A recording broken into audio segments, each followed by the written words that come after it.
Ibu semuanya, ini kembali kita akan bersama-sama belajar bersama dengan Cuat Corner dan juga PTPI, Perkumpulan Trainer Profesional Indonesia, DPW Jawa Tengah. Kita akan segera mulai ya, Bapak Ibu. Baik. Assalamualaikum warahmatullahi wabarakatuh. Alhamdulillah, puji syukur kehadirat Tuhan Yang Maha Kuasa. Hari ini kita kembali bergabung di acara Cuat Corner bersama dengan PTPI, Perkumpulan Trainer Profesional Indonesia. Dan acara ini didukung juga oleh PKM, Prima Kurnia Mandiri, Great Parenting, kemudian Muslimat IP, Ikatan Pesantren Indonesia, ITMA, Indonesian Tour Leader Muslim Association, kemudian juga didukung oleh banyak pihak termasuk oleh NLP Smart Indonesia, kemudian Cuat Consulting tentu saja. Baik, Bapak Ibu, terima kasih kehadirannya sudah berada pada malam hari ini di acara Cuat Corner. Kami ucapkan selamat datang kepada Ibu Meris, beliau adalah Sekjen PTPI, kemudian Pak Yan, ini adalah sesepuh kita gitu ya, guru kita, dan juga para trainer semuanya. Baik, sebelumnya kita akan mulai awali acara pada malam hari ini dengan berdoa bersama-sama. Mohon izin untuk memimpin untuk yang beragama Islam, mari kita ucapkan basmalah bersama-sama. Bismillahirrahmanirrahim. Baik, malam hari ini luar biasa, kita sudah kehadiran dua tokoh parenting Indonesia. Yang pertama adalah Bapak Bambang Udoyono. Bapak Bambang Udoyono ini kalau saya manggilnya biasanya Ustadz Biyu. Karena Bambang Udoyono kita panggil Biyu gitu. Beliau adalah seorang asesor kepenulisan dan sudah menuliskan banyak sekali buku. Jadi kalau kita googling gitu ya, kemudian tulis Bambang Udoyono, nanti akan keluar buku-buku yang sudah beliau ciptakan atau karya beliau. Dan buku-buku beliau itu ada buku tentang bahasa Inggris, ada tentang budaya, dan juga ada tentang parenting. Nah, ini parenting ini bukunya adalah membangun keluarga bahagia. Kalau biasanya kita mengikuti parenting adalah parenting untuk anak-anak yang masih balita gitu ya. Nah, ini beliau lebih menyoroti pada parenting untuk anak remaja.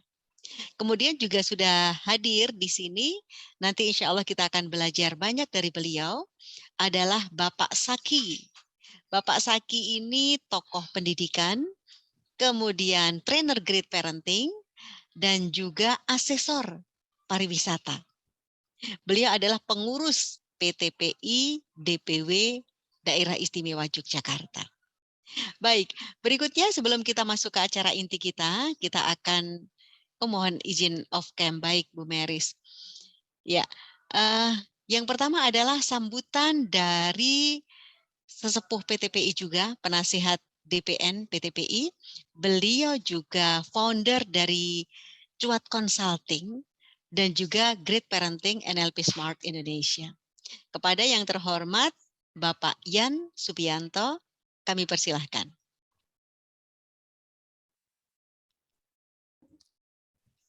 Assalamualaikum warahmatullahi wabarakatuh. Waalaikumsalam warahmatullahi wabarakatuh. Alhamdulillah wal syukurillah pada malam ini bisa berwajah dengan Bapak Ibu sekalian semuanya yang kami hormati, kepada Bunda Pusna yang sudah memanajemeni Cuat Corner bersama dengan PTI Jateng.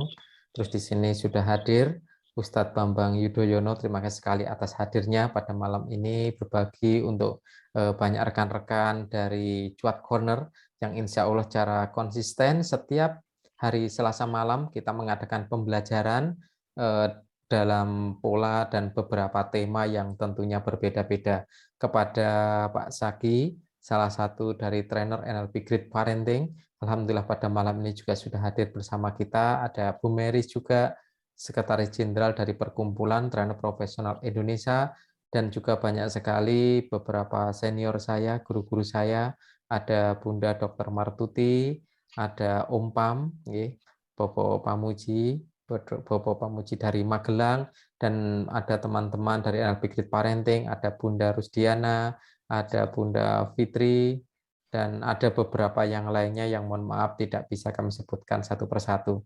Sangat kami sanjungkan kepada seluruh rekan-rekan Bapak Ibu sekalian yang hadir pada malam ini. Semoga pada malam ini menjadi catatan terbaik Bapak Ibu sekalian di hadapan Tuhan Yang Maha Esa, di hadapan Allah Subhanahu wa taala, bahwa malam ini salah satu sebuah majelis untuk kita meningkatkan kapasitas diri kita secara bersama-sama. Dan inilah salah satu perbaikan di mana kita akan menjadi insan-insan yang beruntung, karena insya Allah pada setiap kali kita menambahkan wawasan kita, setiap kali menambahkan memori kita menjadi orang yang lebih baik dari hari kemarin. Dan itulah salah satu tanda sebagai orang beruntung. Selamat berdiskusi, sharing, dan belajar bersama-sama. Mari kita belajar bersama, kita masukkan memori kita dengan wawasan-wawasan yang semakin luas, semakin banyak, sehingga kita menjadi insan-insan pilihan, pemberdaya di Indonesia, yang menjadi pemerhati generasi berikutnya, sehingga menciptakan Indonesia emas pada 2050 dengan sangat luar biasa. Cukup dari saya, mohon maaf atas kekurangannya. Wassalamualaikum warahmatullahi wabarakatuh. Sukses bagi Waalaikumsalam Bunda Pusna. warahmatullahi wabarakatuh. Terima kasih Pak Yan. Ya, ternyata saya tengok ya ada Bunda Martuti. Beliau adalah penasihat PTPI DPW Jawa Tengah, juga ada Om Pam, dan juga ada Pak Suryono. Terima kasih Bapak sudah berkenan hadir pada malam hari ini. Juga Bapak Ibu yang tidak bisa kami sebutkan satu persatu. Acara malam hari ini adalah parenting series. Dan yang hadir di sini saya pikir memang bukan main-main ya, karena sudah punya pengalaman terbang yang luar biasa. Langsung saja kita akan banyak belajar pada malam hari ini pada seorang penulis, seorang tour leader. Beliau adalah senior tour leader, sudah membawa wisatawan ke mancanegara maupun dari mancanegara yang masuk ke Indonesia. Buku-buku beliau luar biasa, buku bahasa Inggris, pelajaran bahasa Inggris, English for tourism, English for export import, ya. Kemudian ada buku-buku One Way Ticket to Happiness, ya, One Way Ticket to Happiness, kemudian membangun keluarga bahagia, dan masih banyak lagi. Baik, segera saja saya undang untuk on cam dan juga memberikan materinya adalah Ustadz Biyu Bambang Udoyono. Kami persilahkan. Matur nuwun. Assalamualaikum warahmatullahi Waalaikumsalam wabarakatuh. warahmatullahi wabarakatuh. Wah, saya merasa terhormat, merasa tersanjung diberi kesempatan untuk mengagihkan sesuatu di forum para bintang ini. Mohon izin ya kepada para pengurus, para senior, Pak Yan, Om Pam, Bu Martuti, Bu Meris, dan semua para trainer profesional. Mohon izin, ini bukan mengajar, ini cuma mengagihkan sesuatu. Mengagihkan bahasa Indonesianya dari sharing. Kebanyakan orang Indonesia malah nggak ngerti bahasa Indonesianya. Ternyata bahasa Indonesia mengagihkan. Mengagihkan Sharing. ya, Ya, Ustadz, mengagihkan. Nanti kita akan ketemu banyak kata-kata yang sebenarnya bahasa Indonesia tapi jarang dipakai, karena Ustadz Biyu ini adalah seorang asesor kepenulisan, gitu ya. Ya. Yes. Baik, karena sudah jam 8:15, langsung aja ya saya mohon izin untuk mengagihkan sesuatu ini berdasar pengalaman saya dan ada sedikit teori. Nah, seperti yang tadi sudah disebutkan, membangun keluarga bahagia ini sebenarnya melengkapi apa yang sudah disampaikan para pembicara minggu-minggu yang lalu, antaranya tentang komunikasi, how to say-nya sudah. Nah, sekarang saya melengkapi what to say-nya. Dalam membangun keluarga bahagia itu, saya punya analogi. Membangun keluarga itu seperti membangun bangunan. Jadi house dan home itu ada miripnya. Kalau kita membangun house, membangun bangunannya itu kan ada pilarnya. Nah, ini juga ada pilarnya. Nah, tapi sebelumnya kita perkenalkan dulu ya ke next page. Saya berasal dari Magelang. SD, SMP, SMA saya di Magelang. Nah, itu jalur standarnya kalau di Magelang seperti itu. SD 6, SMP 1, SMA 1. Ini favorit Kemudian semua ini, favorit ya, semua. Jadi ya, SD 6 ini adalah SD unggulan, ya. Kemudian SMP Negeri 1, SMA Negeri 1. Nah, ini adalah pencetak tokoh-tokoh nasional ya dari sini.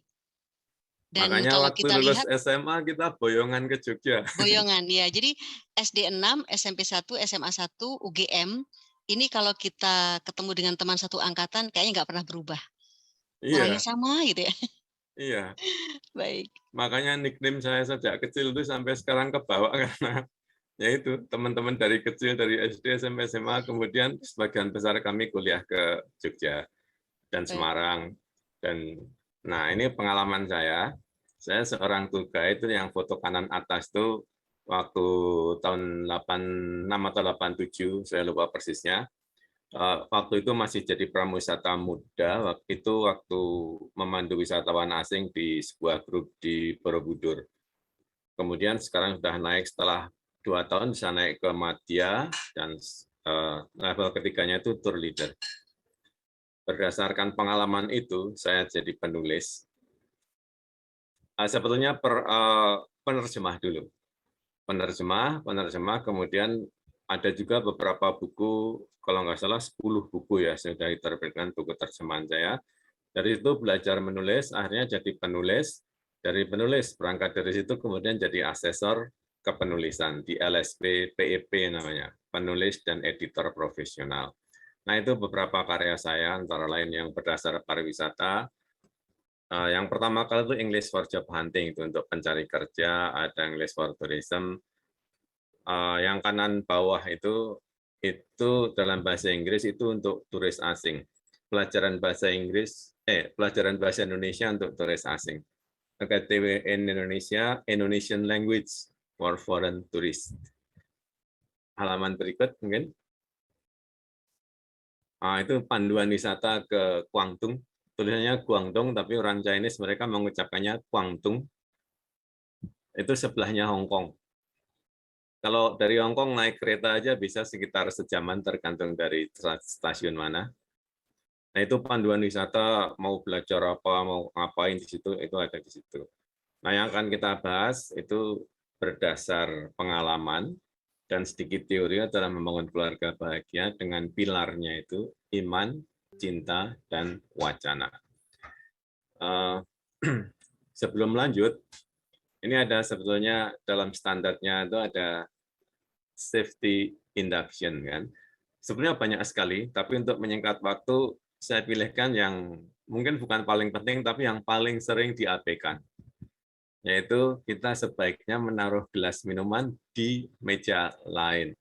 Karena kalau di meja yang sama dengan laptop kita, kalau kesampluk, nah bahaya risikonya. Ya. Jadi cukup ini aja safety induction-nya, karena yang lainnya semua sama. Ya.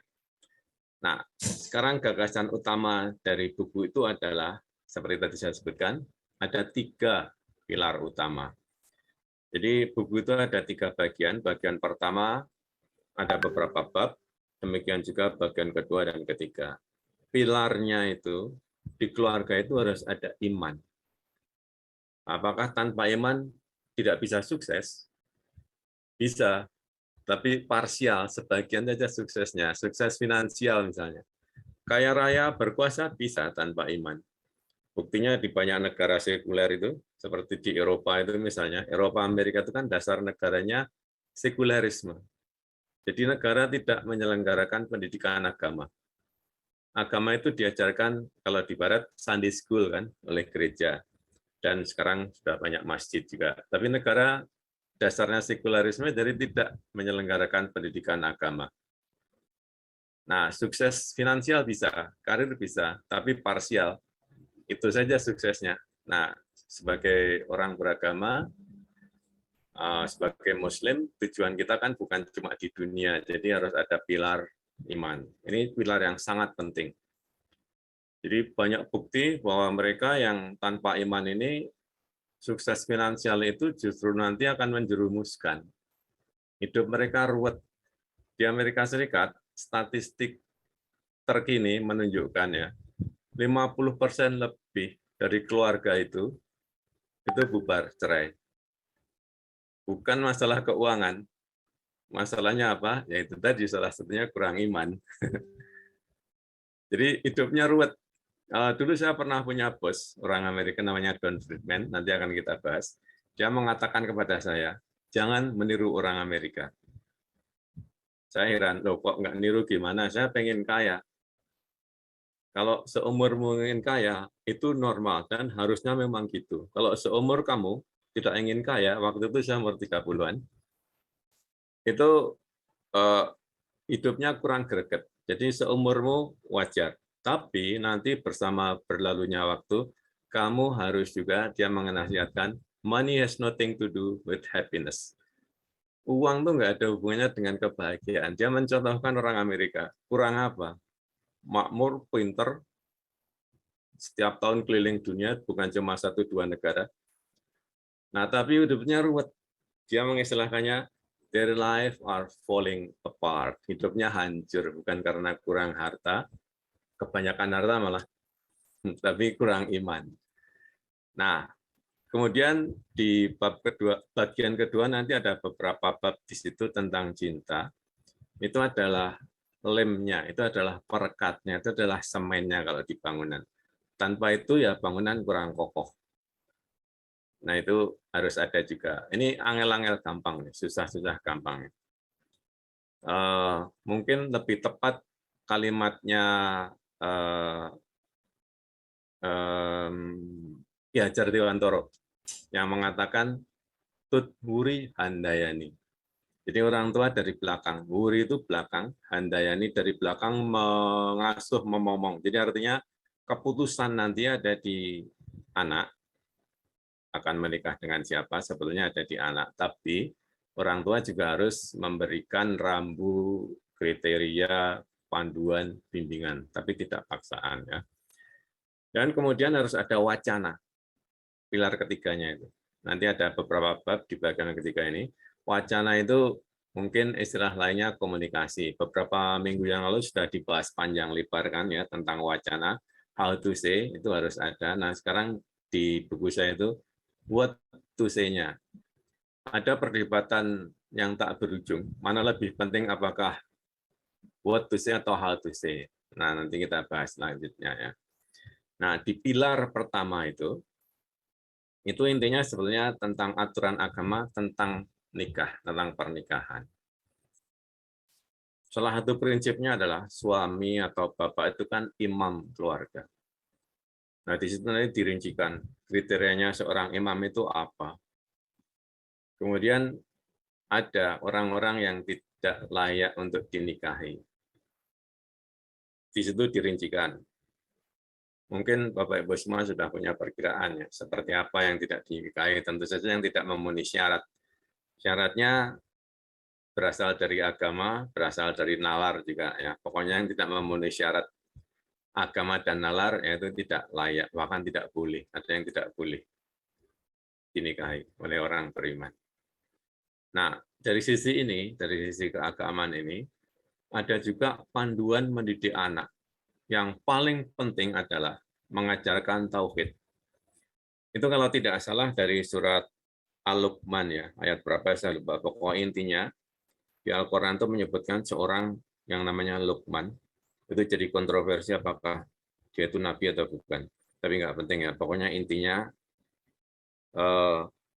seorang ayah itu, orang tua, ibunya juga mestinya, diperintahkan untuk mengajarkan tauhid. Tentu saja diperlukan kata-kata. Tapi juga contoh seperti yang dikatakan Ustazah FM minggu kemarin ya, children see, children do. Anak akan melakukan apa yang dia lihat di rumah. Kalau orang tuanya, keduanya ya harusnya, rajin sholat, zakat, sedekah, puasa, ya itu yang akan masuk. Nah kalau hanya dengan kata-kata saja, kamu sholat, kamu puasa, tapi di saat harusnya puasa orang tuanya malah sarapan, ya percuma saja kata-kata itu. Jadi harus padu antara kata dan contoh. Kemudian di bab ini itu tentang cinta ya. Ini tadi angel-angel gampang. dari mata turun ke hati. Ada satu bab yang membahas seperti itu. Semuanya kan berawal dari tatapan. Makanya tatapan itu juga harus dikendalikan. Saya mengambil Amsal di situ, ada lalat dan ada kumbang. Lalat itu suka dengan yang busuk-busuk. Lalat itu larinya nyarinya sampah. Dia kalau yang harum, bunga harum malah nggak berminat. Dan sebaliknya, kumbang itu nyarinya madu di bunga yang harum. Kumbang itu nggak berminat nyari sampah. Itu Amsal saja. Jadi dua pihak, dari pihak laki-laki dan perempuan, harus mematutkan diri. Nah, kalau dia menjadi sampah, ya dia akan didatangi lalat. Kalau dia menjadi bunga, yang datang ya kumbang. Itu sudah takdir ya, bahwa saling tarik-menarik antara itu dan itu sudah jelas ya. Ada dua itu tergantung frekuensinya, ada dua golongan itu ya, tergantung frekuensinya yang saling tarik-menarik. Nah, kemudian cinta itu harus diekspresikan, diwujudkan, tidak hanya dengan kata-kata saja, tapi dengan sopan santun. Orang tua harus bisa sopan santun. Jadi sebetulnya sopan santun itu tidak hanya searah dari bawah ke atas, dari yang muda ke yang tua, dari anak ke orang tua. Orang tua juga harus sopan ke anak. Tentu saja tidak perlu, kalau dalam bahasa Jawa, kromo inggil ya. Jadi kadang-kadang orang Jawa ini terutama, banyak yang kebalik. Maksudnya memberi contoh, tapi malah orang tuanya kromo inggil ke anak. Tentu kalau dalam konteks kebudayaan Jawa, orang tua cukup dengan ngoko atau kromo madyo, tapi tetap harus sopan. Karena sopan santun itulah yang akan ditiru oleh anak-anaknya. Jadi harus berprinsip bicara baik. Kalau tidak bisa bicara baik, diam itu lebih baik malah. Nah, wacana, komunikasi itu ngalor ngidul, ngobrol ngalor ngidul itu jangan disepelekan. Walaupun isinya materinya mungkin cuma ringan saja, ngobrol ngalor ngidul tidak berat, tapi sangat bermanfaat. Selain untuk menciptakan kedekatan, itu nanti untuk menemukan potensi si anak, bakat, minatnya dia, kompetensinya dia itu kemana. Itulah yang akan dijadikan dasar untuk pendidikan yang integral, yang menyatu antara pendidikan di rumah dan di sekolah. Jadi untuk menentukan dia mencari sekolah apa, jurusan apa, di mana, kerja apa, berdasar itu. Nah, di bagian ketiga, itu yang di buku itu yang paling banyak, yang paling panjang, itu sebetulnya di bagian ketiga, di bagian wacana. Idealnya, makan jangan di rumah terus. Sekali-sekali kita itu ajak anak istri itu di luar. Saya kasih contoh di situ banyak sekali, ada beberapa, nggak harus mahal, ada Korea, Jepang, Jawa, macam-macam lah untuk membuat situasi itu enak, santai, akrab, serius tapi santai. Di saat itulah kita akan memasukkan values, memasukkan pengetahuan. Seperti misalnya, saya ambil contoh di situ ada satu bab tentang yang kita bahas. Jadi itu bab itu membahas banyak pakar, pebisnis, tokoh politik, banyakkan dari commencement speech. Di Amerika Serikat, di akhir kuliah, kalau di sini namanya pidato wisuda kalau nggak salah ya. Pada saat wisuda, mereka punya satu acara yang namanya commencement speech. Pidato, commencement sebenarnya artinya mulai kan. Commencement awal, pidato awal. Padahal itu sebenarnya akhir kan, akhir kuliah. Jadi itu sebenarnya maksudnya awal babak baru mereka mencari kerja, itu mereka kasih bekal dengan commencement speech. Salah satunya yang memberi adalah Steve Jobs, bosnya Apple Computer itu. Dia selain pebisnis top, dia itu juga seorang public speaker yang top. Sederhana saja, tapi sangat kuat omongannya si Steve. Yang saya bahas di situ antara adalah dia mengatakan, dengarkan suara hatimu. Steve ngasih contoh, dia dari awal itu suka sekali menulis indah. Kalau waktu saya SD itu ada pelajaran menulis halus. Kalau dalam bahasa Jawanya kandel tipis. Dan hurufnya huruf gedrik namanya. Naiknya itu tebal. Jadi misalnya huruf K dari bawah ke atas itu tebal, nanti turunnya itu tipis dan miring itu bentuknya. Nah itu yang dilakukan Steve Jobs saat dia DO, dia ikut lagi, dia itu DO loh Steve Jobs itu.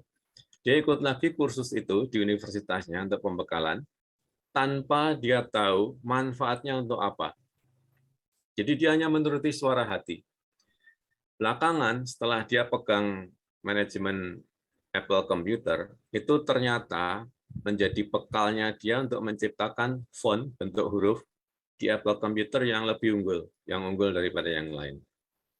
Jadi pada saat awal, pada saat muda, anak kita tuh punya greget, punya minat kepada sesuatu, didukung saja.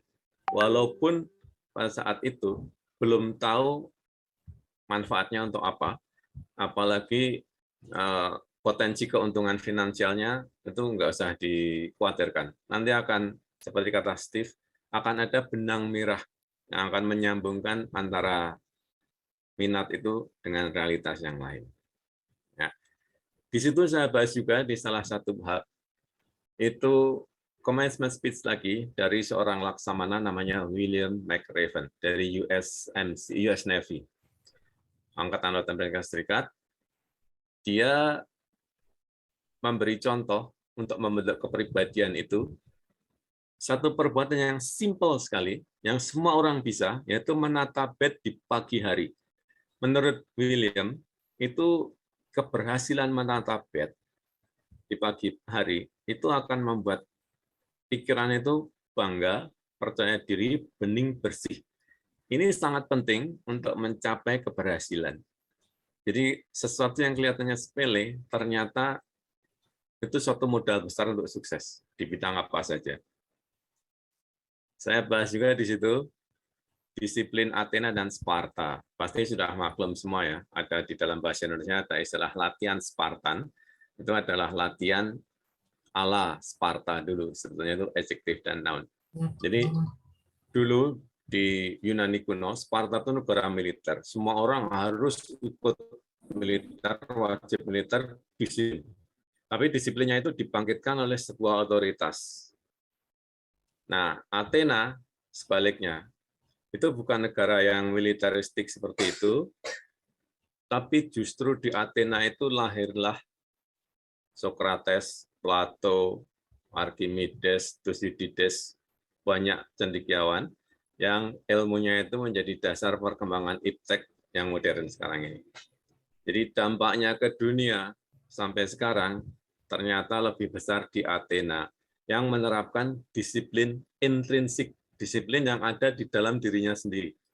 Tidak dipaksakan oleh otoritas dari luar. Ini lebih awet karena melekat di dalam dirinya, dari motivasi, dari curiosity, dari keingintahuan dia, otomatis kalau sudah ada seperti itu, dia akan terus belajar, nggak usah disuruh-suruh. Jadi orang tua sebaiknya menganut yang Athena ini. Saya bahas juga di situ, di dalam obrolan ngalor ngidul itu, nasihat Shelley Steinberg, mungkin sudah maklum semua ini sebetulnya nggak spesial sih. Orang Jawa juga sudah tahu bahwa keuletan itu adalah salah satu modal pokok seseorang. Saya sering melihat pertandingan bulu tangkis, dua orang yang staminanya seimbang, teknisnya seimbang, itu nanti yang akan menang atau yang paling ulet. Nah di sini sebetulnya banyak titik lemah juga. Orang kita banyak yang kalah ulet. Sebetulnya pemain bulu tangkis Cina itu kita bisa menandingi, tapi mereka menang ulet rata-rata. Kemudian seorang aktris Jennifer Lee juga memberi nasihat yang baik di commencement speech agar kita melihat sisi terbaik. Itulah modal utama. Jadi jangan fokus pada kelemahan, jangan fokus pada kelebihan orang lain, tapi fokus pada diri sendiri, modal sendiri. Kadang orang tua tergiur dengan sukses orang lain, wah si A itu jadi ini, si B jadi ini, sekarang kaya raya, terus mendorong anaknya untuk jadi orang lain. Padahal sisi terbaiknya si anak bukan di situ. Jadi sebaiknya Allah kan sudah memberi kelebihan sendiri-sendiri yang tidak sama. Si A berhasil dalam posisi tertentu, profesi tertentu, ya kalau kita sama nggak apa-apa sih. Tapi kalau kita beda, jangan dipaksa. Kemudian Bradley Whitford menasihatkan agar kita menikmati proses.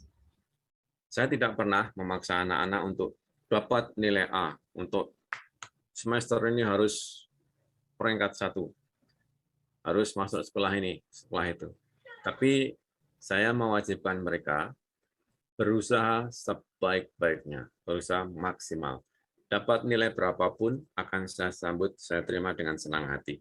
Dapat peringkat berapapun itu tidak penting. Belakangan terbukti benar kan, dalam sekolah sebetulnya tidak ada peringkat sekarang. Nah, kalau ada guru yang memeringkat, nah itu ada tekanan lain, tapi sebetulnya kebijakannya nggak ada peringkat.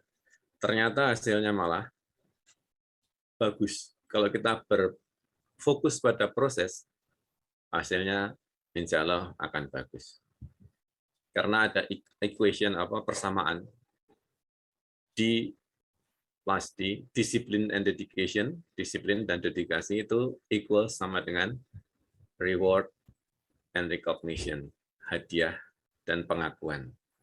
Nah itu bos saya, Don Friedman dulu, yang dia memberi nasihat, money has nothing to do with happiness. Jadi intinya sebetulnya bukan anjuran untuk nggak punya uang, tapi anjuran untuk tidak dikuasai oleh uang, oleh harta. Jadi proporsional, ya. Jadi ada 3 pilar itu, bukan hanya harta saja. Ada trik-trik untuk membangun kreativitas dari para tokoh di Barat, utamanya di Amerika Serikat. Karena memang kita tuh kalah jauh dalam soal kreativitas. Orang Asia bukan cuma orang Indonesia, bukan cuma orang Jawa.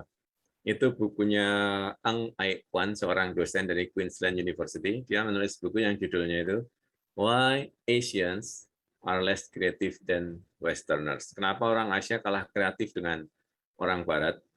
Menurut dia karena budayanya. Di Asia, di Jawa juga ini, bertanya di dalam kelas itu dianggap suatu aib dalam pandangan orang, itu dianggap kurang pinter, kok dadak takon kayak gitu aja kok tanya. Nah, sedangkan di Barat, mereka memandang orang bertanya, murid bertanya itu satu keunggulan. Itu salah satu contoh budaya yang menyebabkan orang Barat lebih kreatif. Sebetulnya bukan soal IQ. Kalau soal kecerdasan, setiap bangsa sama saja. Ada orang yang IQ tinggi, ada yang IQ-nya rendah. Tidak semua bule itu cerdas. Banyak bule yang kecerdasannya pas-pasan. Tapi sangat kreatif mereka karena budayanya itu. Nah, kemudian saya bahas juga, ini titik lemah, karena titik lemah juga kita ini ya. Namanya Drew Faust, seorang perempuan. Dia adalah presiden dari Harvard University saat itu. Dia diundang melakukan pidato di Universitas EH di Korea Selatan. Di Korsel tahun 1886, bayangkan, pada saat kita masih membangun kerajaan, dia sudah membangun, Korea itu sudah membangun universitas khusus untuk perempuan. Korea yang bukan negara Muslim.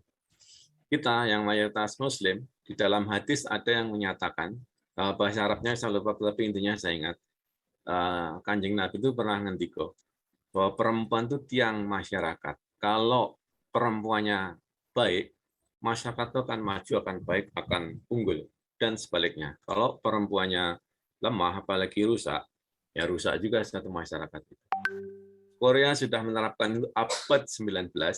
Saat ini, sampai saat ini, di Indonesia kayaknya belum ada ya universitas khusus perempuan.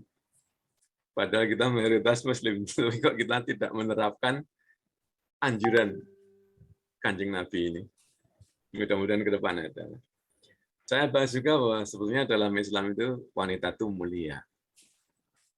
Banyak sekali yang memuliakan, tindakan memuliakan, antara lain cara berpakaian.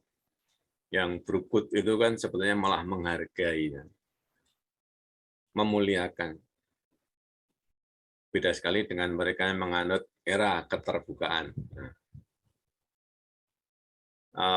Juga dalam Islam kan dia dianjurkan bahwa Kanjeng Nabi pernah ditanya muridnya, Siapakah yang harus saya hormati? Ibumu. Setelah itu siapa lagi? Ibumu. Setelah itu siapa lagi? Ibumu.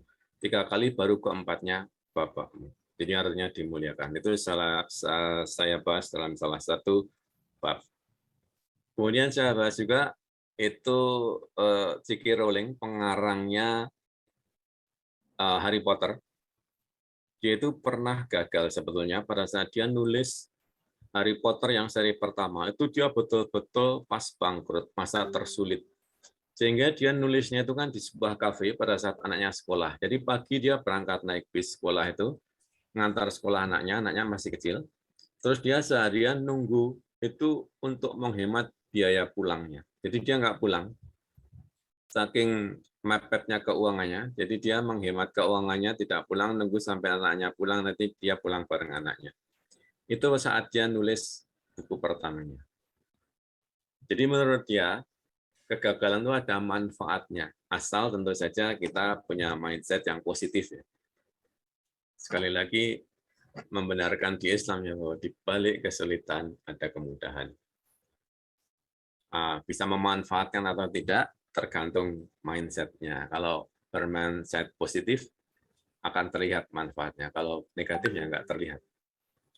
Kemudian Einstein, sang pakar, kami bahas juga di salah satu itu, acara Maksi itu. Sang pakar fisika, pemenang Nobel Fisika tahun 40, kalau nggak salah dia itu. Pernah suatu saat dia itu diundang ke Tokyo untuk memberi kuliah di Tokyo. Nah, di kamar hotel, dia tidak memberi tip ke bellboy-nya, tidak memberi tip uang, tapi dia memberi catatan di secari kertas, dia menulis dengan bahasa Jerman, yang artinya kehidupan yang sederhana dan tenang membawa lebih banyak kebahagiaan daripada pengejaran sukses yang disertai dengan kegelisahan yang terus-menerus. Jadi dia orang Yahudi, tapi sebenarnya prinsipnya ini mirip sama dengan Islam ya. Yang penting bukan banyaknya harta, tapi berkahnya. Ya idealnya sih banyak dan berkah. Dan saya bahas juga anjuran di pidato seperti itu dari Young Andrews, seorang yang memadukan antara dia itu ilmuwan dan sekaligus seniman. Jadi dia salah satu penganut teori whole brain thinking. Tidak hanya otak kanan atau kiri, tapi dipadukan jadi keseluruhan. Jadi orang kalau sudah bisa seperti itu, bisa memadukan seni, sains, logika, dan imajinasi. Jadi sebaiknya pendidikan dipadukan seperti itu. Bill Gates juga dibahas karena mempunyai quotes yang sangat bagus. Ini yang orang Indonesia saya tekankan karena orang Indonesia jarang yang seperti ini. Ini salah satu titik lemah kita seperti dalam bukunya Mukhtar Lubis, dalam bukunya yang berjudul Manusia Indonesia, masih sama, isinya masih relevan dengan saat ini. Jadi kebanyakan orang Indonesia masih menjadi bebek, bukan menjadi Garuda. Masih pasif menunggu perintah, bukan melakukan inisiatif. Jadi anjurannya dia, be your own boss, jadilah bosmu sendiri, rajamu sendiri, sedini mungkin, secepat mungkin. Jangan hanya nyari kerja, tapi menciptakan kerja. Idealnya gitu. Don't whine about mistakes, jangan menyesali, menangisi kesalahan-kesalahan, kegagalan-kegagalan, tapi belajarlah. Itu tadi, di balik kesulitan ada kemudahan ternyata ya, kalau dilihat. Dan be ready to take risk. Ambillah risiko, karena itu ada peluang juga. Kalau orang tidak ambil risiko, dia juga tidak akan mendapatkan manfaatnya. Tats, Kelemahan 5 orang, menit lagi ya, Tats ya. Jadi berapa? mungkin bisa Berapa? 5 menit lagi? 5 Oh, menit? kalau gitu langsung Iya. ke yang terakhir aja. Oh, baiklah.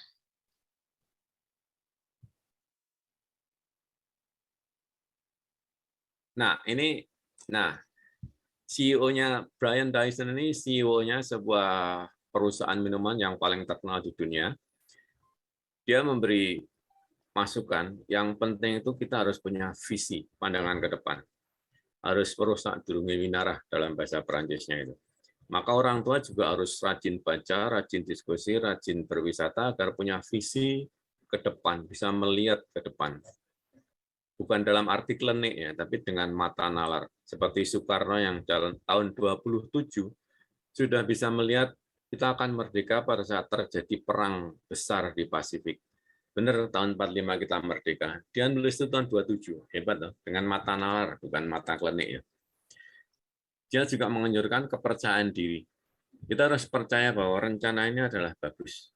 Kalau ragu-ragu, wah itu kurang mantap nanti, tenaga dalamnya nggak ngalir.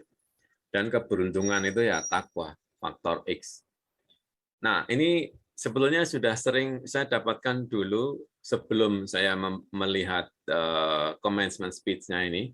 Saya sudah pernah mendapatkan ini di WA dulu masih BBM. Ini menarik sekali, dia mengatakan kehidupan ini seperti orang di sirkus. Memainkan bola, 5 bola yang dilemparkan ke atas, dia nggak sampai jatuh. 5 bola itu, menurut dia itu amsal saja.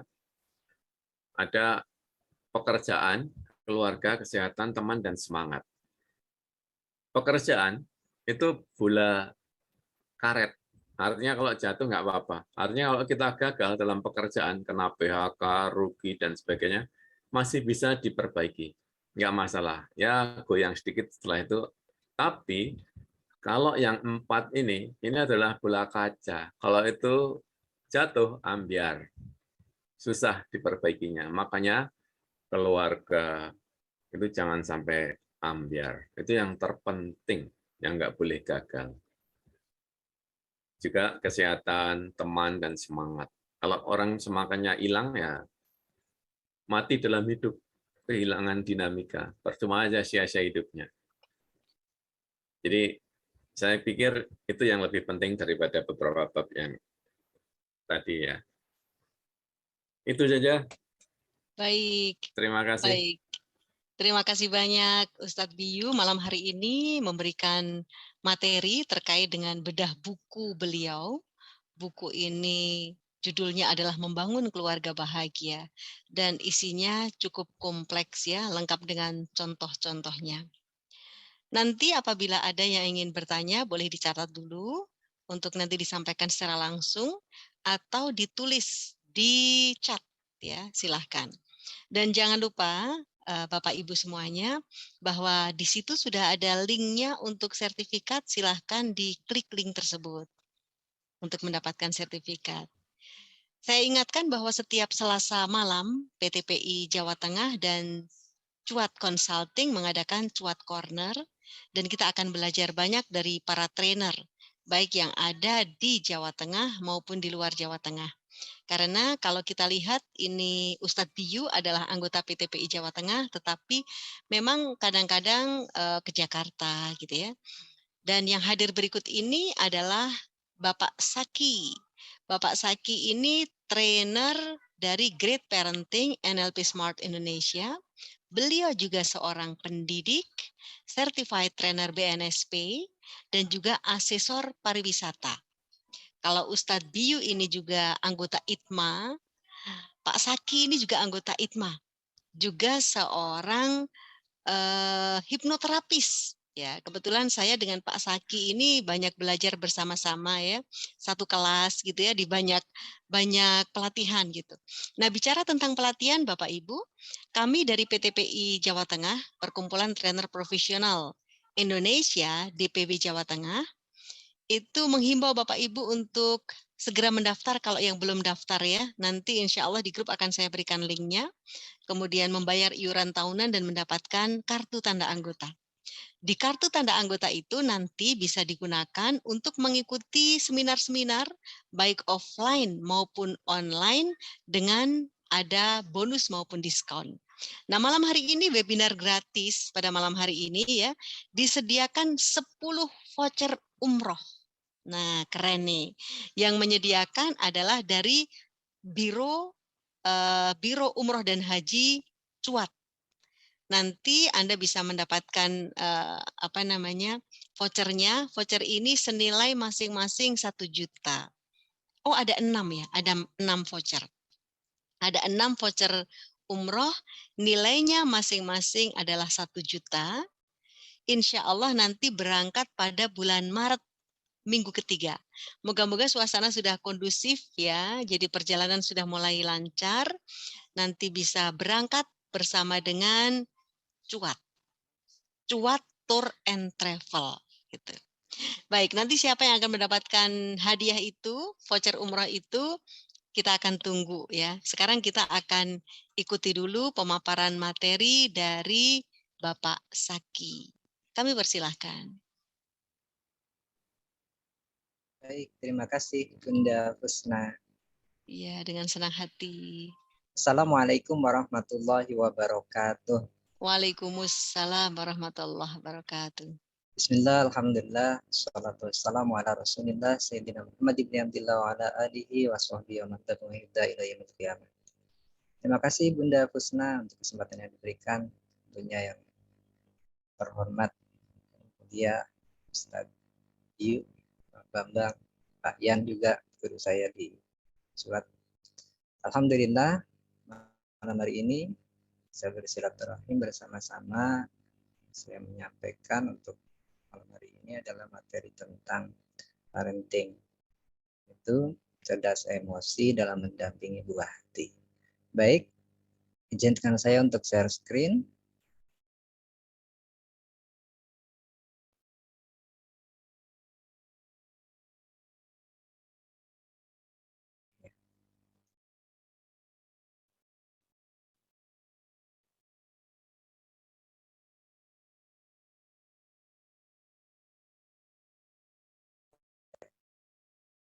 Cerdas emosi dalam mendampingi buah hati.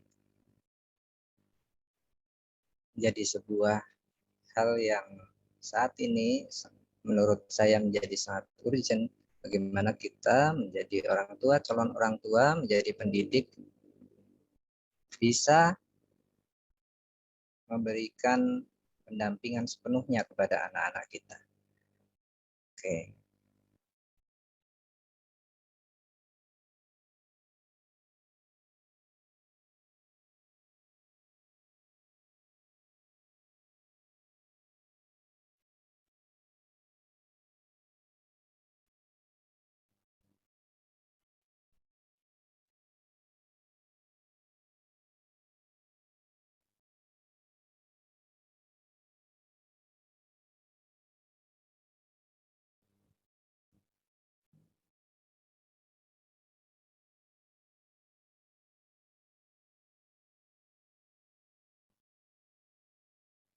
Ya, bersama saya Sakirin, trainer NLP Great Parenting dan juga praktisi pendidikan untuk dari usia dini sampai juga anak-anak remaja dan dewasa. Baik, Bapak Ibu sekalian. Nah, ini yang tadi disampaikan Pak Bambang juga, dan ini jadi satu pengingat buat saya dan juga sering untuk saya sampaikan adalah bahwa karir itu boleh gagal, bisnis juga boleh gagal, ya karena masih bisa ulang.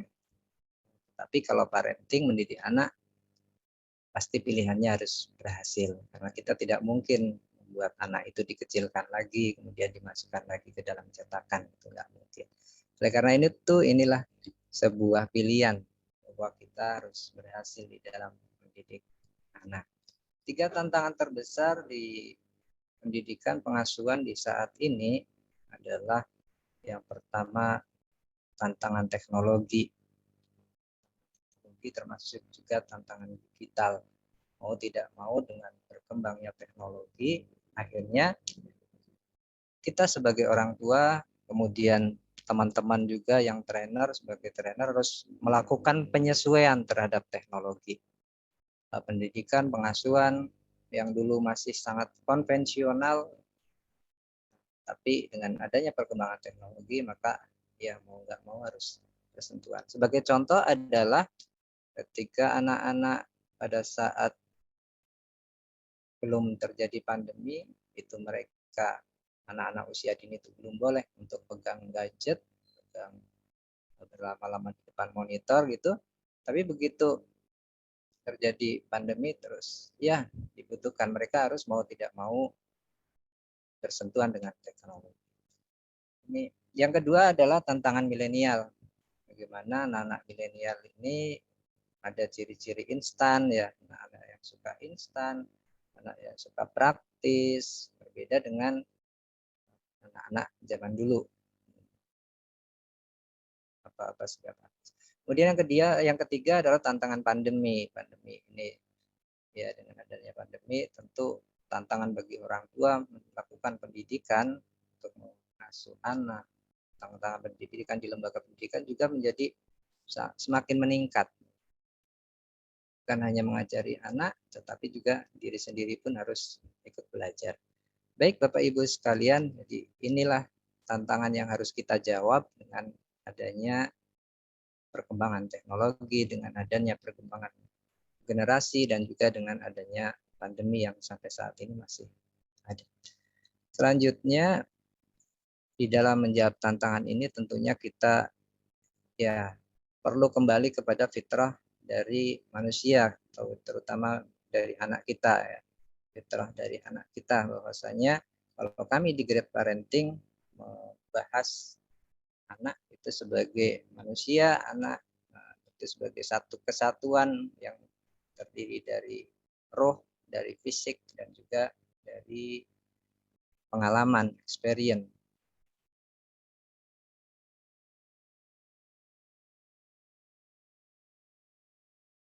Ya. Bagaimana anak belajar?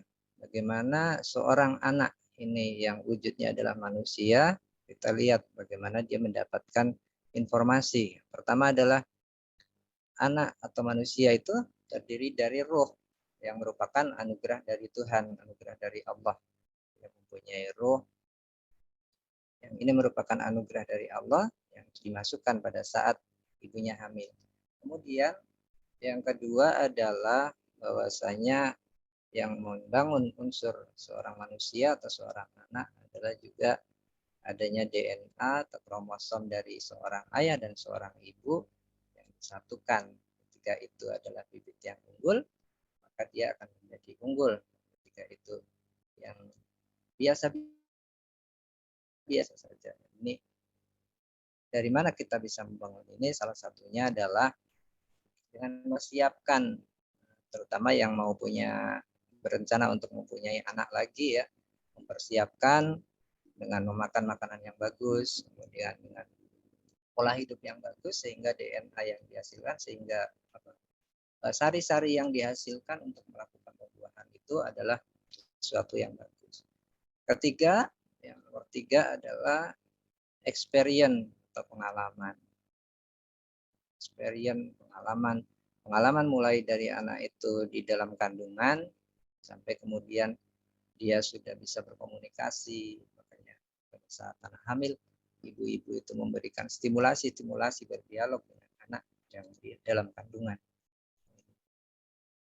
Merupakan suatu pendidikan juga seorang ayah gitu ya, waktu istrinya mengandung itu kemudian diberikan stimulasi. Apalagi setelah anak itu lahir. Setelah anak itu lahir, maka ada pengalaman yang lebih. Kita di Great Parenting ada yang namanya konsepnya, namanya adalah core of memory, anugerah dari Tuhan. Wah, di dalam memori seorang anak itu sudah ada memori yang alamiah. Ketika dia lahir sudah bisa melakukan sesuatu.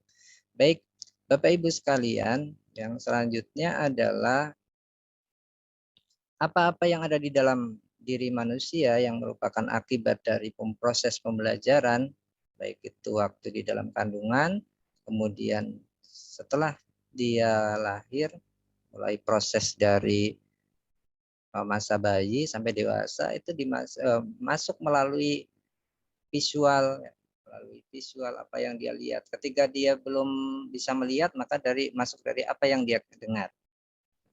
Orang itu kan yang pertama kali bangun adalah pendengarannya, dan yang terakhir tidur itu juga pendengarannya. Waja'ala lakumus sam'a wal absar wal afidah. Jadi mendengar dulu baru bisa melihat. Yang kedua adalah menangkap informasi, mendapatkan informasi itu dengan penglihatan ya. Jadi dengan penglihatan mendapatkan informasi atau proses belajar, dan juga Yang ketiga adalah dari perasaan, baik yang dia rasakan, apa yang dia lakukan, apa yang dia perbuat. Kemudian itu yang melalui penciuman dan juga melalui perasa. Stimulasi-stimulasi ini menjadi sebuah memori yang masuk ke dalam otak, kemudian akan tersimpan sehingga memunculkan satu keyakinan. Keyakinan akan keluar dalam bentuk perilaku. Perilaku itu akan menjadi kebiasaan dan kebiasaan menjadi labeling, dan itu yang akan menentukan nasib dari anak kita. Nah, ini saya sampaikan perlu banget karena ketika kita mau memahami seorang anak, maka perlu kita lihat dulu dari basicnya, dari dasar, sehingga di dalam kita memperlakukan anak itu tidak keliru.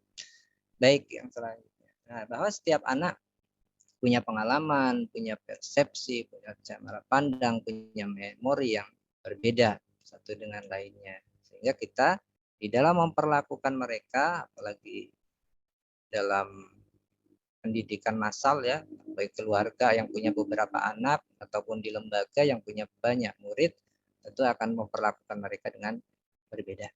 Baik Bapak Ibu, selanjutnya adalah yang perlu kita ketahui, perlu kita pahami betul dari seorang anak itu adalah ya rep sistem anak. Bahwasanya Tuhan sudah memberikan bekal kepada seorang anak, pada manusia mempunyai kecenderungan di dalam salah satu indera untuk maksimal dalam menyerap informasi.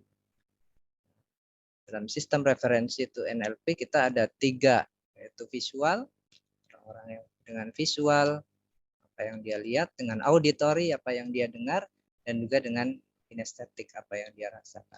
Umumnya orang lebih cenderung dengan satu.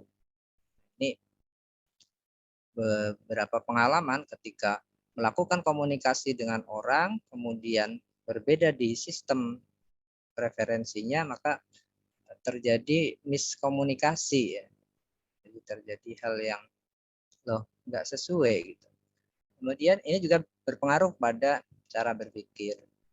Bagaimana dia menggunakan, lebih banyak menggunakan matanya, lebih banyak menggunakan telinga, lebih banyak melakukan sentuhan-sentuhan. Itu perabaan, baunya sensitif itu ya, rasanya sensitif, kemudian geraknya juga sensitif. Nah, ini di dalam berkomunikasi kepada anak akan lebih mudah ketika menggunakan sistem preferensi yang sesuai dengan mereka. Baik, untuk selanjutnya adalah orang-orang menggunakan visual, akses citra visual, penglihatan, menyukai aktivitas-aktivitas yang medianya mudah dilihat. Jadi senang dengan gambar-gambar ya. Walaupun berbicara, ini saya berbicara dengan tangannya bergerak-gerak menunjukkan bahwa sesuatu menggambarkan. Kemudian menyukai aktivitas dan media yang mudah dilihat. Sesuatu yang mudah dilihat, ya senang lihat apa-apa dilihat, dan biasanya anak orang-orang visual itu penglihatannya akan tajam, akan mengingatnya lebih cepat. Yang kedua adalah orang-orang auditory yang mengakses informasi, bunyi-bunyian, pendengaran, menyukai aktivitas dan media yang mudah didengar dan dibunyikan. Nah, ini anak-anak dengan auditory ini suka dengan belajar di tenang ya. Kalau rame sedikit sudah nggak bisa fokus. Dan dia keuntungannya adalah anak-anak auditory ini cepat di dalam menghafal dan cepat di dalam berbicara, di dalam mengakses informasi pembicaraan orang. Makanya ketika ketemu anak-anak auditor itu hati-hati dengan kita berbicaranya. Aduh, bicara ini loh kok dia ingat, oh ditirukan. Sebagai orang tua ataupun sebagai pengajar itu perlu hati-hati banget dengan anak-anak auditor. Kemudian yang ketiga adalah anak-anak orang yang kinestetik, mengakses informasi, gerak, perabaan, emosi, dan menyukai aktivitas-aktivitas dan media yang menyangkut gerak dan mudah dirasakan, baik secara fisik maupun emosi. Orang-orang kinestetik, kita kalau membuat karya itu dia senang ya membuat karya, atau dia senang bergerak lincah gitu. Baik, selanjutnya adalah selain 3 sistem preferensi itu juga mengenali seorang anak. Kalau buat Gardner kemudian merumuskan teori multiple intelligence. Ada puluhan ya teori-teori kecerdasan, tapi kemudian ini menjadi pangkal teori kecerdasan modern yang membagi kecerdasan bukan hanya dengan angka, tapi ternyata orang itu punya banyak kecerdasan. Ada yang kecerdasan gerak ya, kinestetiknya bisa, ada kecerdasan interpersonal, kecerdasan bergaul, kemudian kecerdasan verbal linguistik, orang yang cerdas di dalam bahasa, logis matematik, orang logis matematik mudah di dalam hafal peta, mudah di dalam membuat pola-pola yang logis matematik. Ada yang cerdas natural, ya, suka dengan alam gitu, suka dengan binatang. Kemudian ada yang kecerdas intrapersonal, cerdas diri, pribadi memahami diri. Orang-orang cerdas intrapersonal biasanya bagus untuk jadi konsultan, jadi tempat curhat. Gitu ya. Kemudian ada yang cerdas visual spasial, ya, dia punya tangkapan visual yang bagus. Dan juga ada cerdas musik. Dan ini juga dari 8 ini masih banyak kecerdasan-kecerdasan yang belum diformulasikan.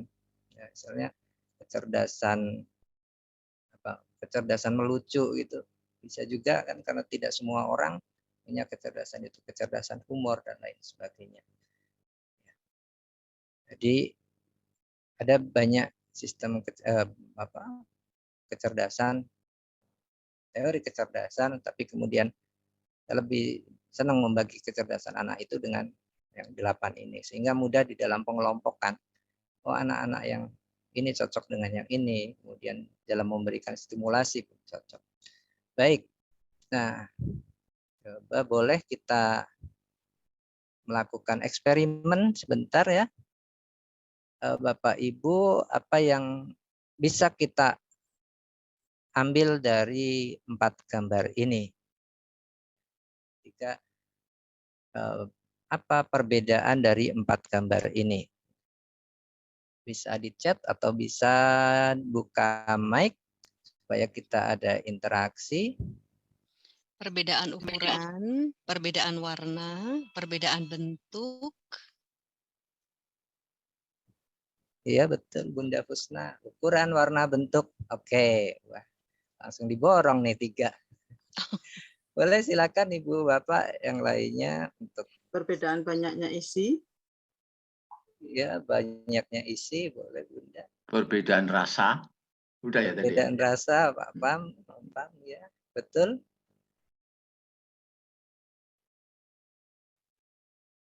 Silahkan, masih ada lagi.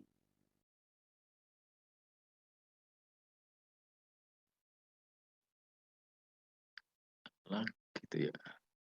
Ukuran, warna, bentuk. Ukuran, bentuk. Iya, bahan juga betul. Bahan ya. Silakan. Proses pembuatan. Proses pembuatan. Ya.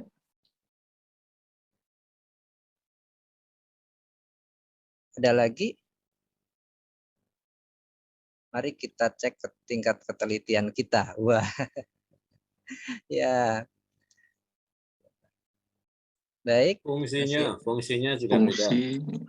Fungsinya beda. Beda yang bawa, ya fungsinya beda. Masih ada yang belum tertebak ternyata, Bapak Ibu. Ini mungkin ditunggu 20 detik lagi ya, biar pas 1 menit. Silakan.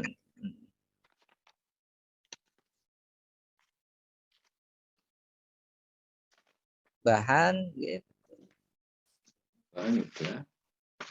Ya. Beda pasar, wah ya. Ya, beda pasar dewasa anak-anak ya. Oke. Orang yang memerlukan. orang yang memerlukan, ya Ibu S. Silakan lagi masih. Ya, oke. Baik, Bapak Ibu, kalau kita lihat tempat menaruh, betul juga. Ada tempat menaruhnya juga. Ya. Ada satu yang belum yang terkait dengan anak di dalam pengenalan anak tadi adalah Isinya? Beda harga, beda isi, beda pabrik. Ya, betul. Isinya beda. Betul. Ada satu yang terkait dengan, oh ya masih, monggo, ukuran tidak sesuai aslinya. Ini gambarnya tidak sesuai aslinya ya. Betul juga. Ya, jawabannya semua betul ya. Beda pemakainya, betul juga. Beda isinya.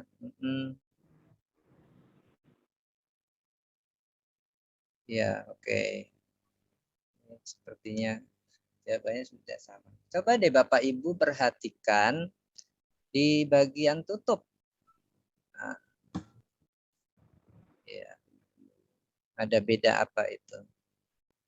Bentuk. Miring. Iya.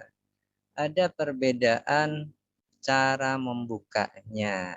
Nah, inilah yang kemudian beda bentuk, beda warna.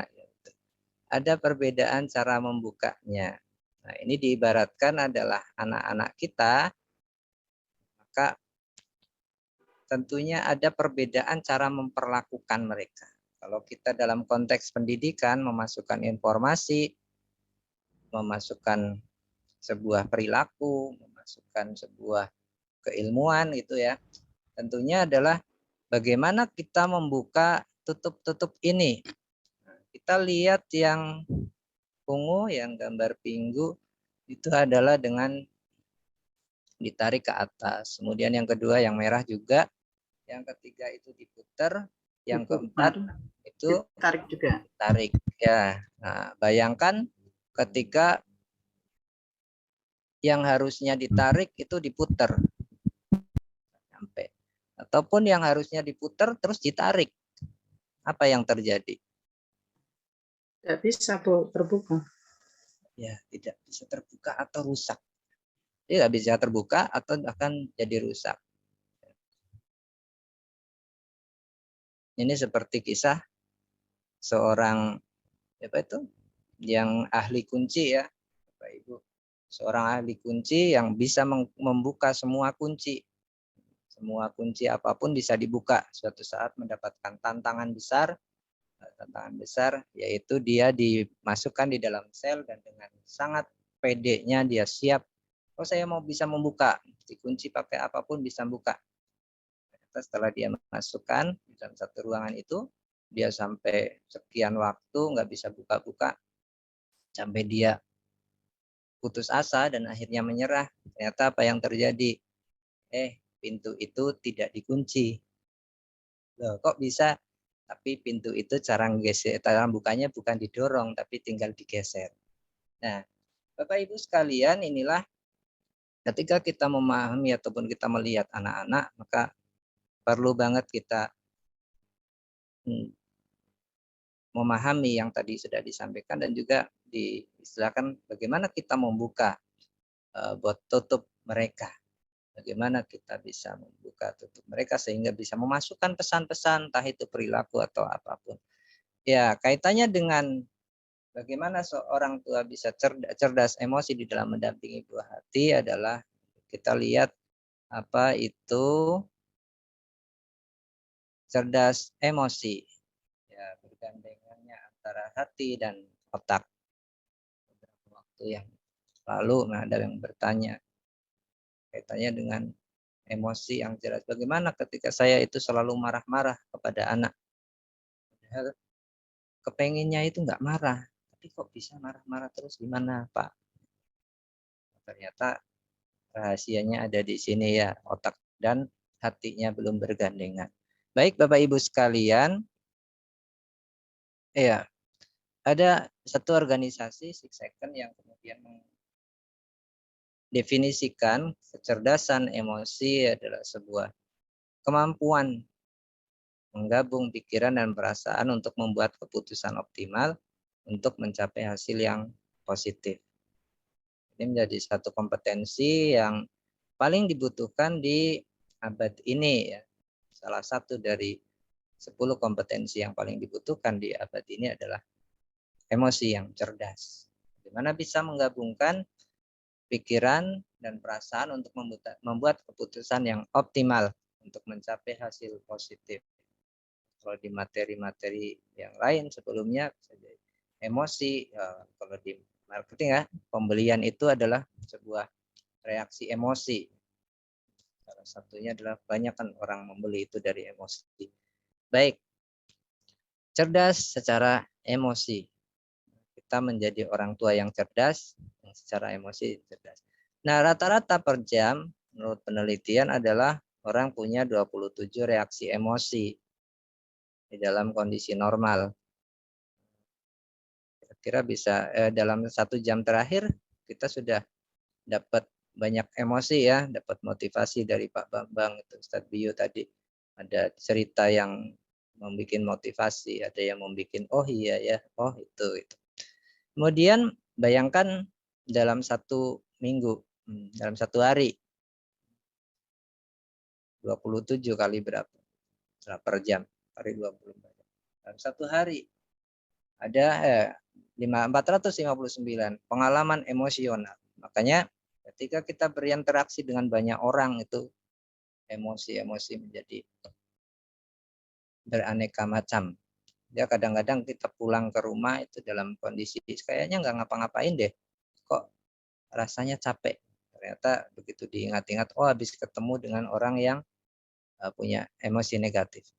Baik, selanjutnya adalah dalam 1 minggu, wow, ada 3.000-an reaksi emosi. Dalam 1 tahun, ada 150.000 reaksi emosi. Nah, sebagian besar terjadi di tempat kerja dan di rumah. Nah, pada saat tempat kerjanya pindah ke rumah, 2 tahun tempat kerjanya pindah ke rumah, ya semua ada di rumah.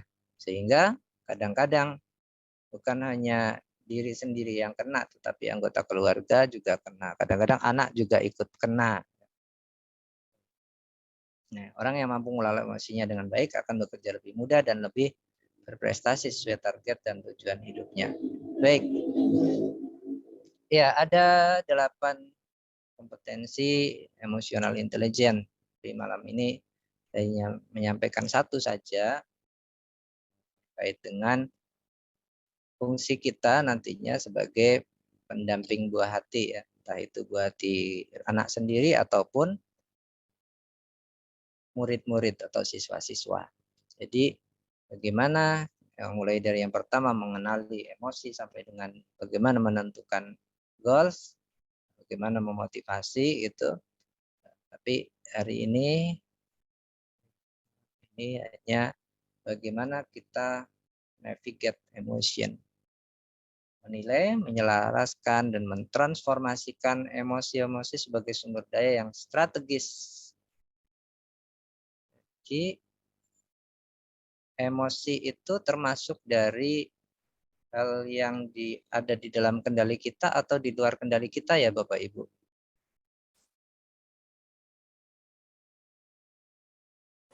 Iya.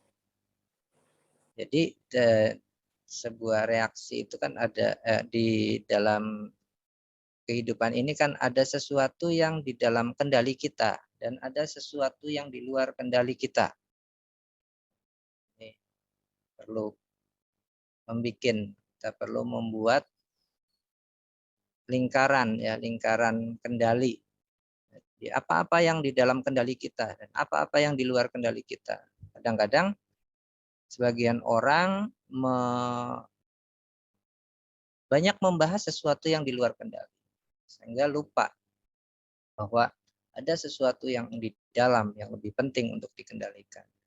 Ya, bisa menilai, menyelaraskan dan mentransformasikan emosi-emosi sebagai sumber daya yang strategis. Sehingga manfaatnya adalah jadi lebih peka, lebih sadar, lebih seimbang dan fokus pada tujuan. inilah Bapak Ibu. Jadi kita kendalikan emosi-emosi kita, kita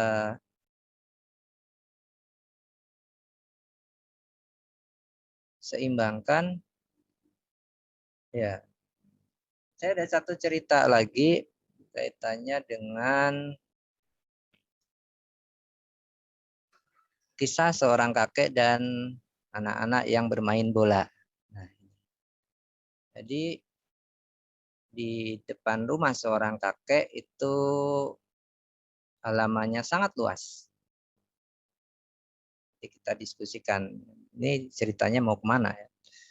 Nah, setiap sore hari anak-anak bermain di situ. Anak-anak itu bermain di halaman. Dan ternyata bermain di halaman itu karena teriak-teriak, anak-anak berteriak sehingga mengganggu sang kakek. Yang terjadi apa? Si kakek ini keluar dan marah-marah. Udah marah, weh. Nah, apa yang terjadi? Anak-anak lari ya. Anak-anak lari. Wah, takut deh, takut karena dimarahin. Akhirnya lari. Apakah besok enggak kembali? Ternyata besoknya balik lagi. Anak kembali lagi bermain bola di situ dan nendang-nendang rame-rame. Akhirnya besoknya hari kedua si kakek keluar lagi. Itu kakek keluar marah-marah. Akhirnya si anak-anak pergi lari. Si kakek pulang ya di dalam rumah bingung nih mikir. Kenapa anak-anak rame terus? Waduh, gimana nih cara menyampaikan supaya tidak mengganggu gitu ya. Gimana cara membuat anak-anak ini nggak main bola lagi di depan rumah. Akhirnya hari ketiga anak-anak datang lagi. Dan anak-anak itu main bola. Sudah rame main bola. Tiba-tiba si kakek buka pintu. Begitu buka pintu, anak-anak juga lari lagi. Tapi yang terjadi apa? Si kakek tidak marah. Tapi justru, anak-anak sini. Nah, sini. Loh, kemarin marah-marah kok sekarang nggak marah kayak. Terus begitu anak-anak sampai bukan begitu. Kakek itu senang kalau anak-anak main di sini. Makanya sore ini kakek mau hadiah, kasih hadiah ke anak-anak. Masing-masing kakek kasih 10.000. Wow, anak-anak senang banget kan? Anak senang banget dapat duit 10.000. Wah, akhirnya besoknya rame-rame datang, ngajak temen, tambah rame. Nah, si kakek sama begitu hari kedua kas berpesan besok datang lagi ya, main lagi ya. Main lagi ya, bawa teman juga boleh. Akhirnya hari kedua si anak-anak bermain banyak dan tambah banyak temannya. Dan kakek anak-anak karena saking senangnya dapat hadiah. Dan si kakek itu keluar lagi kasih. Hari kedua anak-anak senang banget mau dikasih 10.000 lagi. Ternyata gitu ngomong, aduh maaf ya nak, hari ini kakek nggak punya duit. Nah, masing-masing kalian tak kasih 5.000 aja deh. Kayaknya dapat lah duit 5.000. Nah setelah itu anak-anak pulang. Besok lagi datang lagi ya, bawa teman lagi. Kakek kasih hadiah. Akhirnya mereka datang lagi, rame-rame datang. Ternyata hari ketiga sudah selesai gitu, kakek keluar, anak-anak ramai mengerubuti kakek. Ternyata kakek dengan nada sedih, waduh maaf ya anak-anak, hari ini kakek tidak punya uang, jadi kalian tidak dapat duit, kakek tidak bisa kasih uang ke kalian. Oh, anak-anak dengan kecewa pulang. Nah, apa yang terjadi di hari keempat, Bapak Ibu? Ternyata di hari keempat anak-anak sudah tidak mau lagi main. Sudah tidak ke situ lagi. Kenapa? Karena wah si kakek bohong deh, besok nggak usah main ke sini lagi deh. Hari ini kita dibohongin nih. Marah mereka. Akhirnya mereka tidak mau lagi bermain di situ. Baik, Bapak Ibu, oke, apa yang bisa kita ambil dari cerita hari ini? Monggo. Ya, kaitannya dengan bagaimana mengendalikan emosi. Baik, silakan.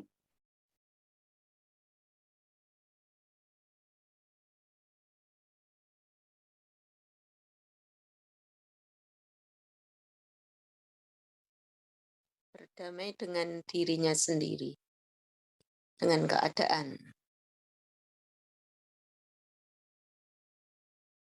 Ya, terima kasih Bunda Bekti ya, berdamai dengan dirinya sendiri dengan keadaan. Ya, sepertinya ini masih bisa dilanjutkan ya. Karena dengan si kakek itu merenung berdamai dengan diri sendiri, akhirnya bisa menemukan solusi gitu ya. Silakan Bapak Ibu.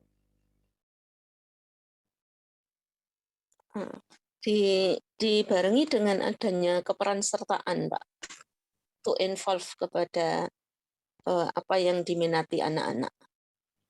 Dibarengi dengan peran serta. Keperansertaan. Ya, boleh juga. Silakan Bapak Ibu.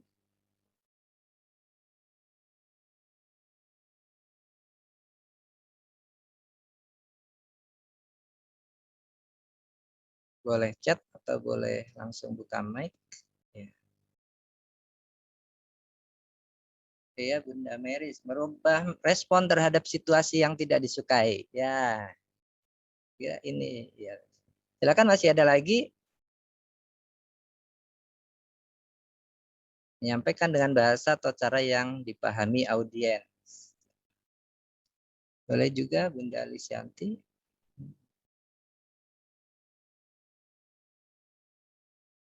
Silakan, masih.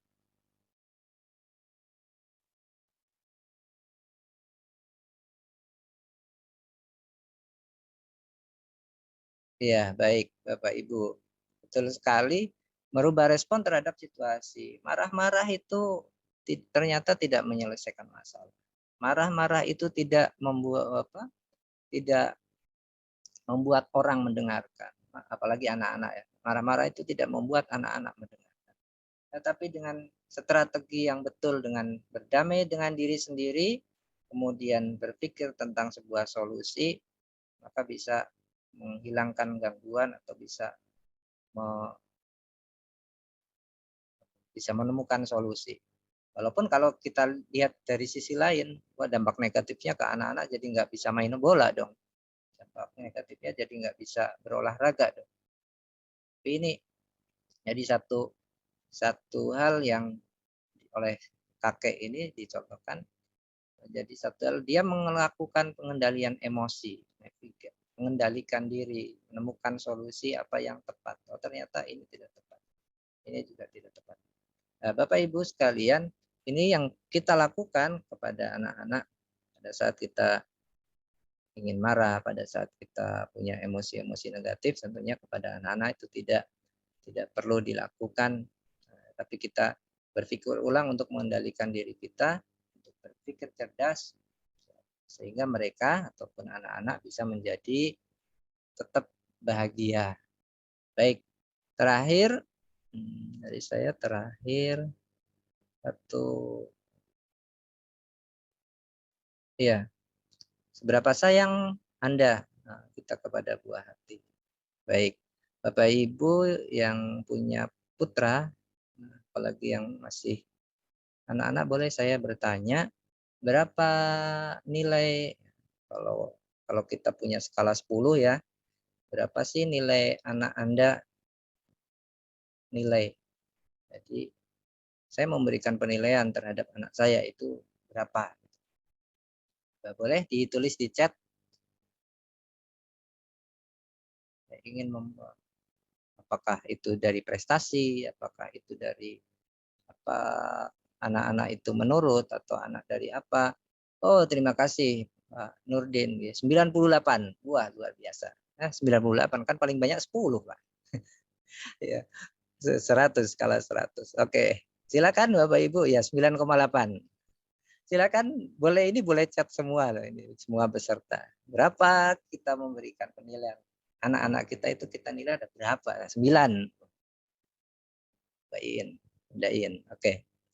Silakan, bisa ngisi semua, tuliskan 1 atau 2 angka antara 1 sampai 10.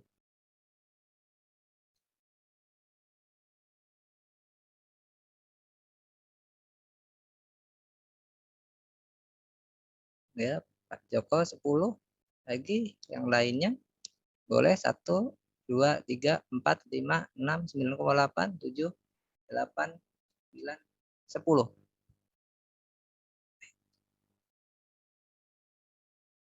Sembilan. Oke. Ya. 8. Oke. Tergantung, waduh ini tergantung.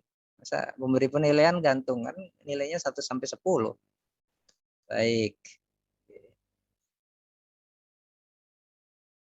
Ya, silakan masih beri kesempatan untuk bisa memberikan penilaian. Oke. Ya. Baik. Nah, seberapa sayang Anda pada anak? Seberapa bangga kita kepada anak kita? Seberapa nilai yang kita berikan kepada anak kita? Ya, semuanya sudah memilih dan tentunya kita lihat nih berapa anak kita memberikan nilai kepada kita. Berapa kita memberikan. Sekalian yang berbahagia. Rata-rata ibu ini sebagai penutup dan pastinya anak kita selalu memberikan nilai tertinggi. Karena itu, yuk mulai hari ini dan seterusnya kita berikan yang terbaik dan kita jadi orang tua yang cerdas emosi. Ya, tentunya karena setiap anak berhak bahagia. Dan saya cukupkan. Assalamualaikum warahmatullahi wabarakatuh. Waalaikumsalam warahmatullahi wabarakatuh. Alhamdulillah 2 materi berturut-turut dari Ustadz Biyu dan juga Pak Saki. Semuanya memberikan pencerahan kepada kita semuanya. Dan pada malam hari ini memberikan banyak hal. Barangkali juga hal-hal baru di dalam kehidupan kita. Baik, ada kesempatan untuk berdiskusi ataupun bertanya. Mari silakan, boleh ditulis di chat, nanti akan saya bacakan. Atau apabila tidak keberatan, boleh disampaikan secara langsung. Baik, Pak Suryono, monggo. Pak Suryono, silahkan. Kepada siapa? Baik, silahkan. Kami ingin bertanya atau semacam sharing masalah pendidikan sekaligus masalah membangun keluarga bahagia. Tadi dibilang yang pembicara kedua tidak boleh karir boleh gagal, bisnis boleh gagal, tapi pendidikan tidak boleh gagal. Nah, ini juga menarik buat saya untuk yang mengikuti acara seminar ini. Pertanyaan kami atau seri kami kepada Bapak Bambang Udoyono, disebutkan memang beberapa poin-poin cara membangun keluarga bahagia. Kami dengan usia yang juga tidak muda lagi, konsep membangun bahagia itu memang banyak ternyata. Dari seorang ahli pendidikan, dari seorang kiai atau ulama, dari seorang masyarakat, banyak-banyak nilai yang bisa disampaikan. Namun mengikuti apa yang tadi dipaparkan, ada iman, kewajiban, juga wacana. Di sini kami belum lihat alat ukur kebahagiaan itu apa sesungguhnya. Kami alami sendiri dari muda ke usia yang tidak muda lagi. Lalu bahagia itu alat ukurnya apa? Kemudian yang kedua, standar pengukuran kebahagiaan. Itu ukurannya bagaimana? Kemudian kebahagiaan itu merupakan sepenuhnya diupayakan, apa itu juga suatu anugerah dari Allah, dari Tuhan yang menciptakan manusia. Jadi, kalau kita doa, kalau Muslim, doa terakhir itu kita selalu mohon kebahagiaan, mohon kebahagiaan dunia dan juga sekaligus kebahagiaan akhirat. Nah, ini juga tidak selalu peran itu selalu ada di ikhtiar, tapi juga karena ridho Allah. Kemudian bahagia itu ternyata juga tergantung pemerintahannya. Salah satu contoh pemerintahan yang di negara Asia itu Burma. Itu peran saudara mengusir kelompok tertentu keluar dari negara. Otomatis orang bertempur peran itu tidak mungkin bisa dibilang apa ada bahagia, pasti dijawab tidak. Ini peran daripada negara, pemerintah. Nah, kalau kita tidak bisa beli sembako berturut-turut terus, harga naik dan lain sebagainya, kalau disounding pakai statistik, Bapak apa bahagia? Kalaupun tersenyum, itu hanya menutup aja dari rasa ketidakbahagiaan. Karena orang Jawa atau orang Timur itu pandai menutup kekurangan. Jadi dia mesti selalu tampil seolah-olah bahagia. Itu memang keahlian budaya kita, meskipun kita menderita. Nah, ini kaitan dengan itu. Kemudian yang untuk Bapak dengan Pak Sakirin Esa, dengan judul Cerdas Emosi Mendampingi Buah Hati. Nah, ini kita kebetulan berlatar belakang juga pendidik. Kami punya private pendidikan juga. Banyak teori-teori pendidikan untuk mengajari anak, dan hasilnya bangsa kita ini setelah dewasa hasil didikan para guru yang seperti kita ini. Jadi persoalan, kenapa di saat ini malah banyak masyarakat kok suka berantem. Kalau sudah jadi pejabat tinggi, kok banyak orang itu korupsi. Misalnya, ini pendidikan yang salah di mana ini? Gagal apa berhasil? Nah, kalau ini tidak boleh gagal, harusnya ketemunya orang itu santun, masyarakat itu tidak pernah konflik, dan pejabatnya juga tawadu, rendah hati, dan tidak merusak dari semua norma-norma kaidah-kaidah kemasyarakatan dan lain sebagainya. Nah, kemudian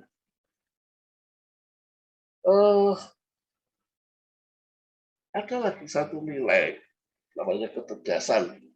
Ini anak ya, jadi dengan teknik kecerdasan dari emosi dari yang mengajar atau dari orang tua. Kadang anak itu ya kasihan, karena melihat keluarga lain yang anaknya masih sekolah SD, SMP, kasihan. Karena banyak pekerja PR, akhirnya apa? Target angka kognitif. Bisa ada, wah 100, orang tua bangga, guru bangga. Padahal kalau kami melihat, saya merasa kasihan. Ini anak dipaksa. Bangga siapa? Ya keinginan guru sama keinginan orang tua. Bangga. Anaknya itu bisa nilainya 100. Tapi memang anak-anak yang tidak bernilai kognitif atau kecerdasan intelektual 100, yang sedang-sedang saja, itu terbukti anaknya baik-baik, perilaku tidak sombong, karena tidak pernah juara ya, tidak pernah jadi nomor 1, banyak salah-salah terus sama gurunya, sama orang tua. Akhirnya dia itu jadi anak yang rendah hati, nggak sombong, nggak dengan orang lain seenaknya dan sebagainya. Nah, apakah yang namanya berhasil ini adalah kecerdasan intelektual, apa juga kecerdasan sikap, attitude ya, budi pekerti. Ini rasanya memang budi pekerti ini tidak mendapat tempat ya dalam pendidikan anak, hanya kamuflase slogan bahwa ada di pekerti, tapi nilai itu tidak berpengaruh. Tetap ada yang masuk anak yang cerdas, masuk perguruan tinggi dan lain sebagainya. Nah, itu terbukti kalau Einstein itu anak tidak cerdas di SMA dan dia selalu disalahkan guru. Tapi yang terjadi dia adalah pencipta dari teori apa itu tidak terbatas itu, teori tak terbatas itu yang sekarang dipakai menghitung kecepatan cahaya dan lain sebagainya, hukum relativitas. Jadi justru orang-orang yang tidak normatif mengikuti itu kadang dia sangat kreatif melebihi daripada gurunya. Nah, ini siapa yang menilai dan mengukur? Karena juga perlu alat ukur. Saya kira demikian dari kami. Sekian. Wassalamualaikum warahmatullahi wabarakatuh. Waalaikumsalam warahmatullahi wabarakatuh. Baik, Ustadz Biyu dan Pak Saki, ya mungkin ada tanggapan dari apa yang disampaikan oleh Pak Suryono, silakan. Matur nuwun. Saya jadi ingat lakon yang namanya judulnya Arjuna Wiwaha. Itu karya Empu Kanwa dari abad 11 dari zaman Kediri. Itu asli karya anak bangsa itu, walaupun tokohnya Arjuna itu dari Mahabharata, tapi plotnya cerita itu asli karya Empu Kanwa. Jadi intinya gini, di cerita itu Arjuna kan dalam persiapan perang Baratayuda, dia bertapa di kaki Gunung Indrakila, terus dapat panah Pasopati. Begitu dia turun dari gua itu, dia dimintai tolong oleh warga desa yang diganggu oleh celeng babi hutan yang namanya kalau nggak salah Momong Murko. Arjuna berhasil membunuh celeng itu dengan panah saktinya itu. Ketika didekati, ternyata di badan celeng itu ada dua panah, satu dari Arjuna, kemudian muncul seorang satria lain yang mengaku saya yang membunuh celeng ini. Arjuna mengatakan saya membunuh celeng ini. Akhirnya bertarung dan Arjuna kalah. Belakangan satria itu berubah jadi dewa, kalau nggak salah Toro Guru ya, dewa Siwa. Ini sanepan, ini metafora bahwa di dalam keberhasilan manusia itu sebetulnya ada peran Tuhan. Itulah tafsir kepada cerita Arjuna Wiwaha. Nah, relevansinya dengan ini tadi, semua capaian manusia itu sebetulnya ya dua itu. Kombinasi antara ikhtiar manusia dengan izin Allah. Nah, termasuk kebahagiaan ini. Itu ya ada ikhtiar manusia. Kalau cuma diam aja tengok-tengok ya nggak bisa. Itu harus ada ikhtiar dari manusia juga. Nah, kalau ukurnya apa? Gini, memang ini kan holistik, menyeluruh. Kebahagiaan duniawi dan ukhrawi. Nah, kalau yang ukhrawi, akhirati itu adi kodrati itu beyond reasoning. Itu nggak ada tan keno kinoyo ngopo dalam bahasa Perancisnya. Jadi nggak ada alat ukurnya kalau itu. Beyond reasoning. Dah neutral di situ. Pokoknya percaya aja. Tapi kalau yang duniawi, oke, itu ada alat ukurnya. Dari ilmu ekonomi itu bantuannya ya. Antara lain ya keberhasilan dalam karir, dalam ekonomi, itu salah satunya. Dalam Islam sendiri kan dikatakan kalau miskin, kemiskinan itu dekat dengan kekufuran kan. Jadi Muslim itu kan dianjurkan jangan sampai miskin lah. Itu tidak bahagia kan berarti kesimpulannya. Nah, bagaimana kalau dalam keadaan perang? Apalagi kalau di pihak yang kalah ya. Kalau yang menang mungkin nggak terasa, tapi kalau yang kalah, yang negaranya hancur porak-poranda, ekonominya bubar, ya memang saat itu tidak ada kebahagiaan yang korbannya ya. Tapi karena ada ayat juga yang mengatakan bahwa di balik kesulitan ada kemudahan. Saat itu mungkin kesulitannya iya, tapi belakangan cocok dengan omongannya J.K. Rowling tadi, kegagalan, kesulitan itu ada manfaatnya. Tapi tergantung orangnya sih memanfaatnya nanti bagaimana. Nah, tolok ukurnya itu sebetulnya ada di buku yang berikut, tapi saya tidak memakai pendekatan ekonomi yang matematis gitu ya, tapi di buku itu. Tapi tolok ukur ekonomi kayak pendapatan per kapita, income per kapita, GDP, dan sebagainya, betul, situasi politik, ekonomi itu mempengaruhi kebahagiaan rakyatnya.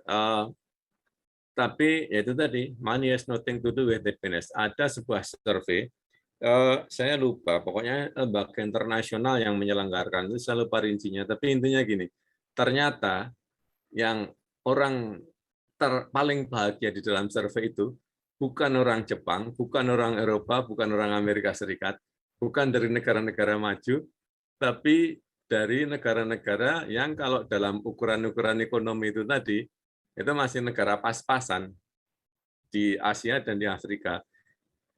Iya di Afrika. Di Asia saya lupa negaranya, kalau nggak salah Bhutan apa ya, Bhutan apa Tibet gitu. Itu kalau kita melihat dari kacamata ekonomi, itu negara nggak ada artinya. Negara kecil, ekonominya kecil, besaran ekonomi itu kecil sekali Bhutan itu. Dalam percaturan ekonomi internasional, politik internasional, apalagi militer, itu nggak ada artinya, nothing. Tapi ternyata dalam survei itu, kok dia yang paling bahagia. Nah, ukurannya memang banyak, debatable. Kalau sebagai Muslim, ya kita memandangnya holistik. Itu aja, betul Nun. Baik, terima kasih. Dari Pak Saki, ada tanggapan untuk apa Iya. yang sudah disampaikan? Ya, baik, Baik, silahkan. terima kasih Bapak Suryono Suripno. Pertanyaan untuk saya, tanggapan kaitannya dengan cerdas emosi memberhasilkan anak-anak dalam pendidikan. Betul, yang disampaikan tadi saya sepakat, tapi memang model pendidikan yang dikembangkan sekarang adalah dengan multiple intelligence yang sudah mulai dikembangkan Bapak. Jadi ketika dulu semua berbasic angka, sekarang sudah mulai berbasic pada penilaian otentik. Artinya Einstein itu bukan tidak cerdas, tapi beliau itu sangat cerdas di bidangnya. Oke, banyak kita temukan justru orang-orang yang menurut pandangan kognitif angka itu tidak cerdas, tapi beliau-beliau itu punya kecerdasan yang lain.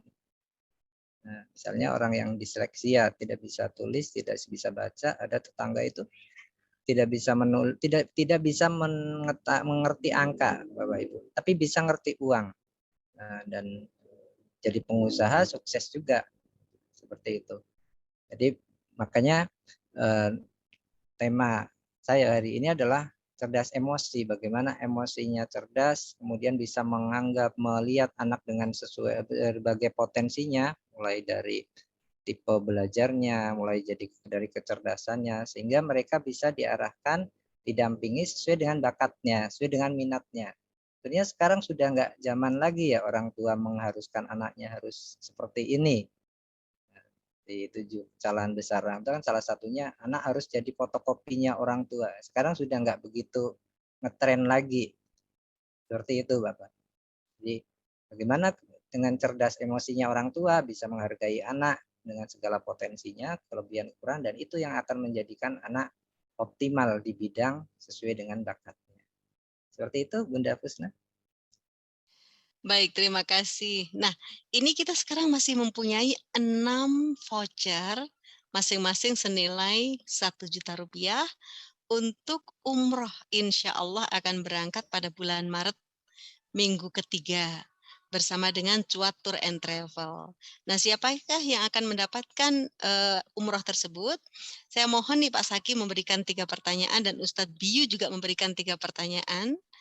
Dan nanti yang menjawab dengan benar akan mendapatkan voucher tersebut. Oke, Baik. silakan. Dari Sinten dulu nih. Oke, boleh Ustadz Biyu dulu. Ya. Yang pertama memberikan materi tadi. Silahkan Ustadz. 3 pertanyaan dari materi. Oke. Apa pesannya Einstein, Bill Gates, dan yang nomor 3 Steve Jobs? Ini 3 pertanyaan ya, Tats ya? Iya. 3 pertanyaan. Oke. Siapa yang akan memberikan jawaban? Silahkan, boleh langsung disampaikan saja. Karena kalau menulis mungkin cukup banyak. Silahkan, siapa yang ingin menyampaikan, buka langsung mic-nya.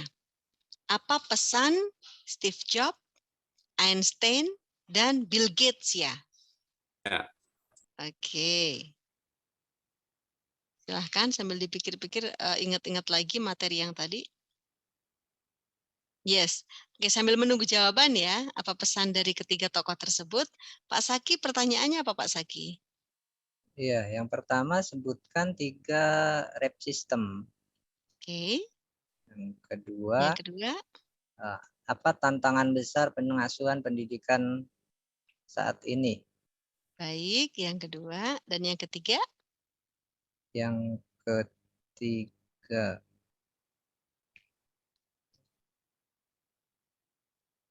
iya, bagaimana konsep cerdas emosi, kecerdasan emosi.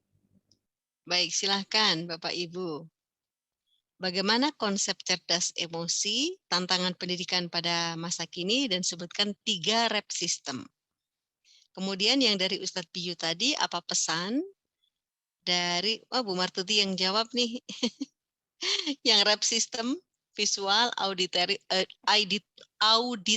kinestetik. Iya. Oke. Betul ya Pak Saki ya? Betul. Baik, berarti Bu Selamat. Martuti ini siap-siap berangkat umroh bulan Maret minggu ketiga Amin, ya. amin, amin, amin. Amin.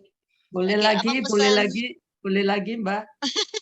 Boleh lagi Nanti mau pesan berangkat umrohnya dengan siapa saja nih? Boleh lagi. pesannya Einstein tadi boleh Mbak Fusna? Oke. Pesannya Einstein. Atau kita beri kesempatan yang lain dulu ya Bun ya. Oke, boleh. Pesan Einstein apa, Bill Gates apa, kemudian yang Steve satunya Jobs. lagi Steve Steve Jobs. Jobs. Pesan apa? Oke. Tadi yang rep system sudah disebutkan tantangan pendidikannya. Tantangan pendidikan itu tadi yang disampaikan Pak Saki. Tantangannya teknologi atau gadget? Bagaimana ini Pak Saki? Masih ada 2 lagi atau itu? Iya, Boleh? masih bisa dilengkapi. Oke. Pak Joko boleh dilengkapi? Silakan Pak Joko boleh dilengkapi lagi.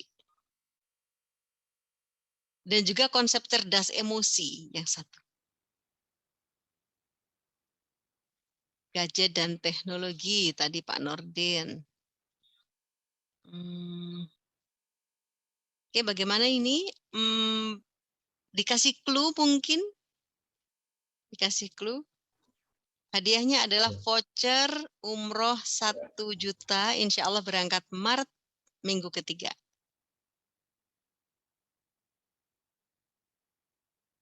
Dan untuk tantangan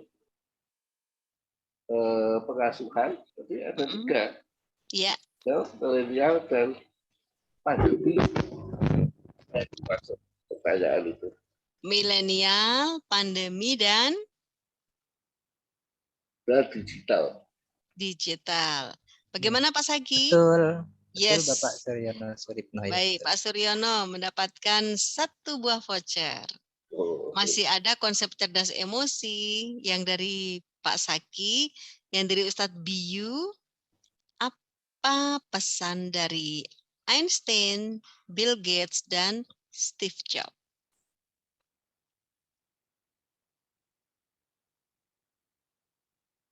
Silahkan.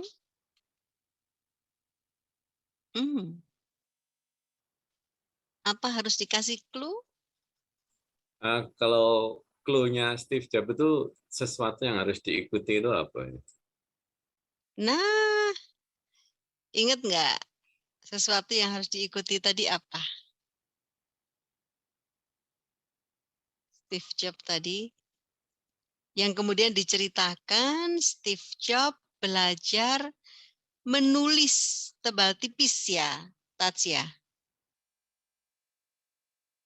Kalau dulu kandel tipis, nulis halus. Kandel tipis, nulis halus. Yuk, Steve Jobs, Steve Jobs.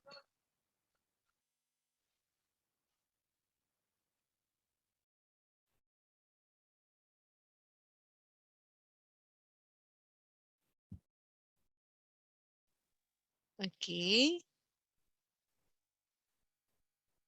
Baik. Ini mungkin apa ganti pertanyaan nih, Tats? Ini Pak Oke. Joko. Pak Joko ini pesannya siapa? Kecerdasan emosional merupakan kemampuan seseorang untuk menerima, menilai, mengelola, serta mengontrol emosi dirinya dan orang di sekitarnya. Oh, ini ringkesan ya Iya, betul, tadi ya. Bunda Husna. Baik, baik, baik. Oke. Kecerdasan emosi tadi, konsep emosi, betul ya? Betul, Nah, Pak berarti Nurdin. ya Pak Nurdin benar ya, Pak Nurdin benar. Tapi Ini Bu sebentar yang Bu paling Bekti atas. juga menjawab ini. Paling atas pertama. Ada Bu Habibah. Bu Habibah sebelum Pak Nurdin. Bu Habibah berarti ya yang mendapatkan ya. Iya, betul. Karena yang Bu Habibah itu sudah masuk pada jam 10. Oh, bareng. Pak Nurdin juga jam 10. Oh, jamnya sama. Ternyata Wingsut. bersamaan. Bingsut. Bagaimana ini Pak Ian? Apakah ini akan dimenangkan karena belum ada yang menjawab dari Ustadz Biyu? Bagaimana Ustadz Biyu? Ini Atau ganti pertanyaan? ya, ini kalau Pak Nurdin, Bu Bekti sama Bu Habibah ini menjawab sama diambil salah satu. Pesan Steve Jobs nih Pak Joko nih. Waktu kita terbatas, jadi fokus pada diri sendiri, jangan ke orang lain. Bagaimana, Ustadz? Steve Jobs memang pernah berpesan gitu, tapi kalau yang tadi bukan itu. Baik. Yang dengarkan suara hati. Betul. Bocoran. Dengarkan suara hati Bocoran ya Bu Pak Ustadz. Martuti. Oke. Baik. Berarti ini baru keluar vouchernya 3 ya. Tapi yang satu belum ditentukan apakah Bu Habibah, Pak Nurdin, atau Bu Bekti. Nanti yang menentukan Pak Ian saja. Di antara ketiga ini siapa, Pak Ian, yang mendapatkan voucher?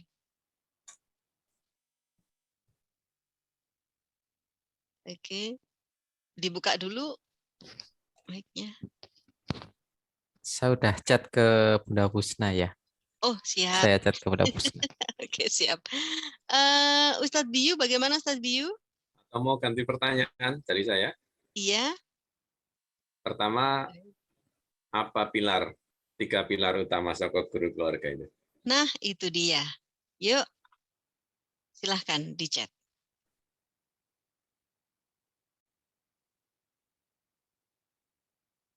Silahkan. 3 pilarnya apa tuh? Tadi diterangkan di awal. 3 pilarnya dijelaskan detail tadi sama Ustadz Biyu. Iman, cinta, dan wacana bagi Bu Martuti lagi. Diborong nih. 1 voucher 1 orang ya. Hanya berlaku 1 orang, tidak boleh digabungkan ya. Ya. Jip, Pak Suryono, apa Pak Suryono jawabannya? 3 pilar itu kalau tidak salah, ya, tadi Ya. ada 1 iman, yang kedua cinta, dan 3 wacana. Ya, betul, terus. betul. Baik. Baik. Jadi ini yang mendapatkan voucher nih Bu Martuti. Kemudian ini Pak Nurdin dan Bu Habibah boleh dapatkan masing-masing 1. Kemudian Pak Suryono. Ya, terus tadi yang kedua menjawab itu pertanyaannya Pak Saki. Yang kedua tadi yang jawab siapa Pak Saki? Kalau rep sistem kan Bu Martuti. Konsep cerdas tadi Bu Habibah sama Pak Nurdin. Terus yang satunya lagi tantangan. Pak Suryono tadi kayaknya, Mbak. Pak Suryono ya? Iya, kayaknya. Oh iya. Enggak tadi yang jawab ya? Saya tadi lupa nggak menjawab. Tantangannya milenial digital itu tadi. Iya, Pak Suryono. Pak Suryono ya. Jadi ini baru keluar 5 vouchernya. Ustadz Biyu, satu soal lagi. Bu Martuti, Pak Suryono, Pak Nurdin, Bu Habibah. Satu lagi. Ya, mari silahkan. Oke. Di buku tadi kan ada banyak bab. Ya. Nah, itu terorganisir dalam berapa bagian bab-bab itu? Nah, ayo tadi berapa bab tuh, berapa bagian? Silahkan.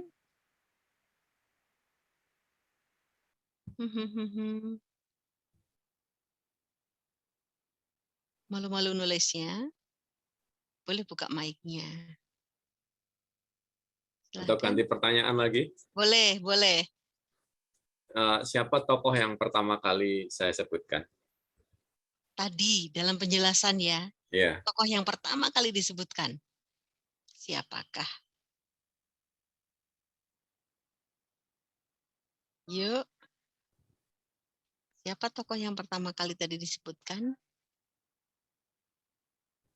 Steve Jobs, benarkah? Benar. Baik, berarti Benar. Kang Joko yang mendapatkan. Silakan Bapak Ibu yang mendapatkan hadiah umroh, boleh dilihat di chatnya itu untuk mengisi form yang sudah tersedia. Jadi di dalam chat itu ditulis voucher, nama lengkap, nomor HP, alamat, dikirimkannya ke, boleh dicatat dulu, 081 226 1000050. Oke. Baik. Dicatat itu ya, kemudian dikirimkan ke nomor WA yang tersebut tadi. Kalau seandainya lupa nomor WA, boleh chat saya. Gitu.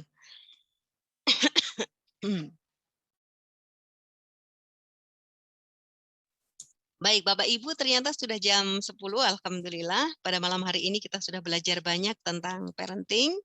Dan jangan lupa hari Selasa pekan depan kita akan ketemu dengan para trainer yang lain.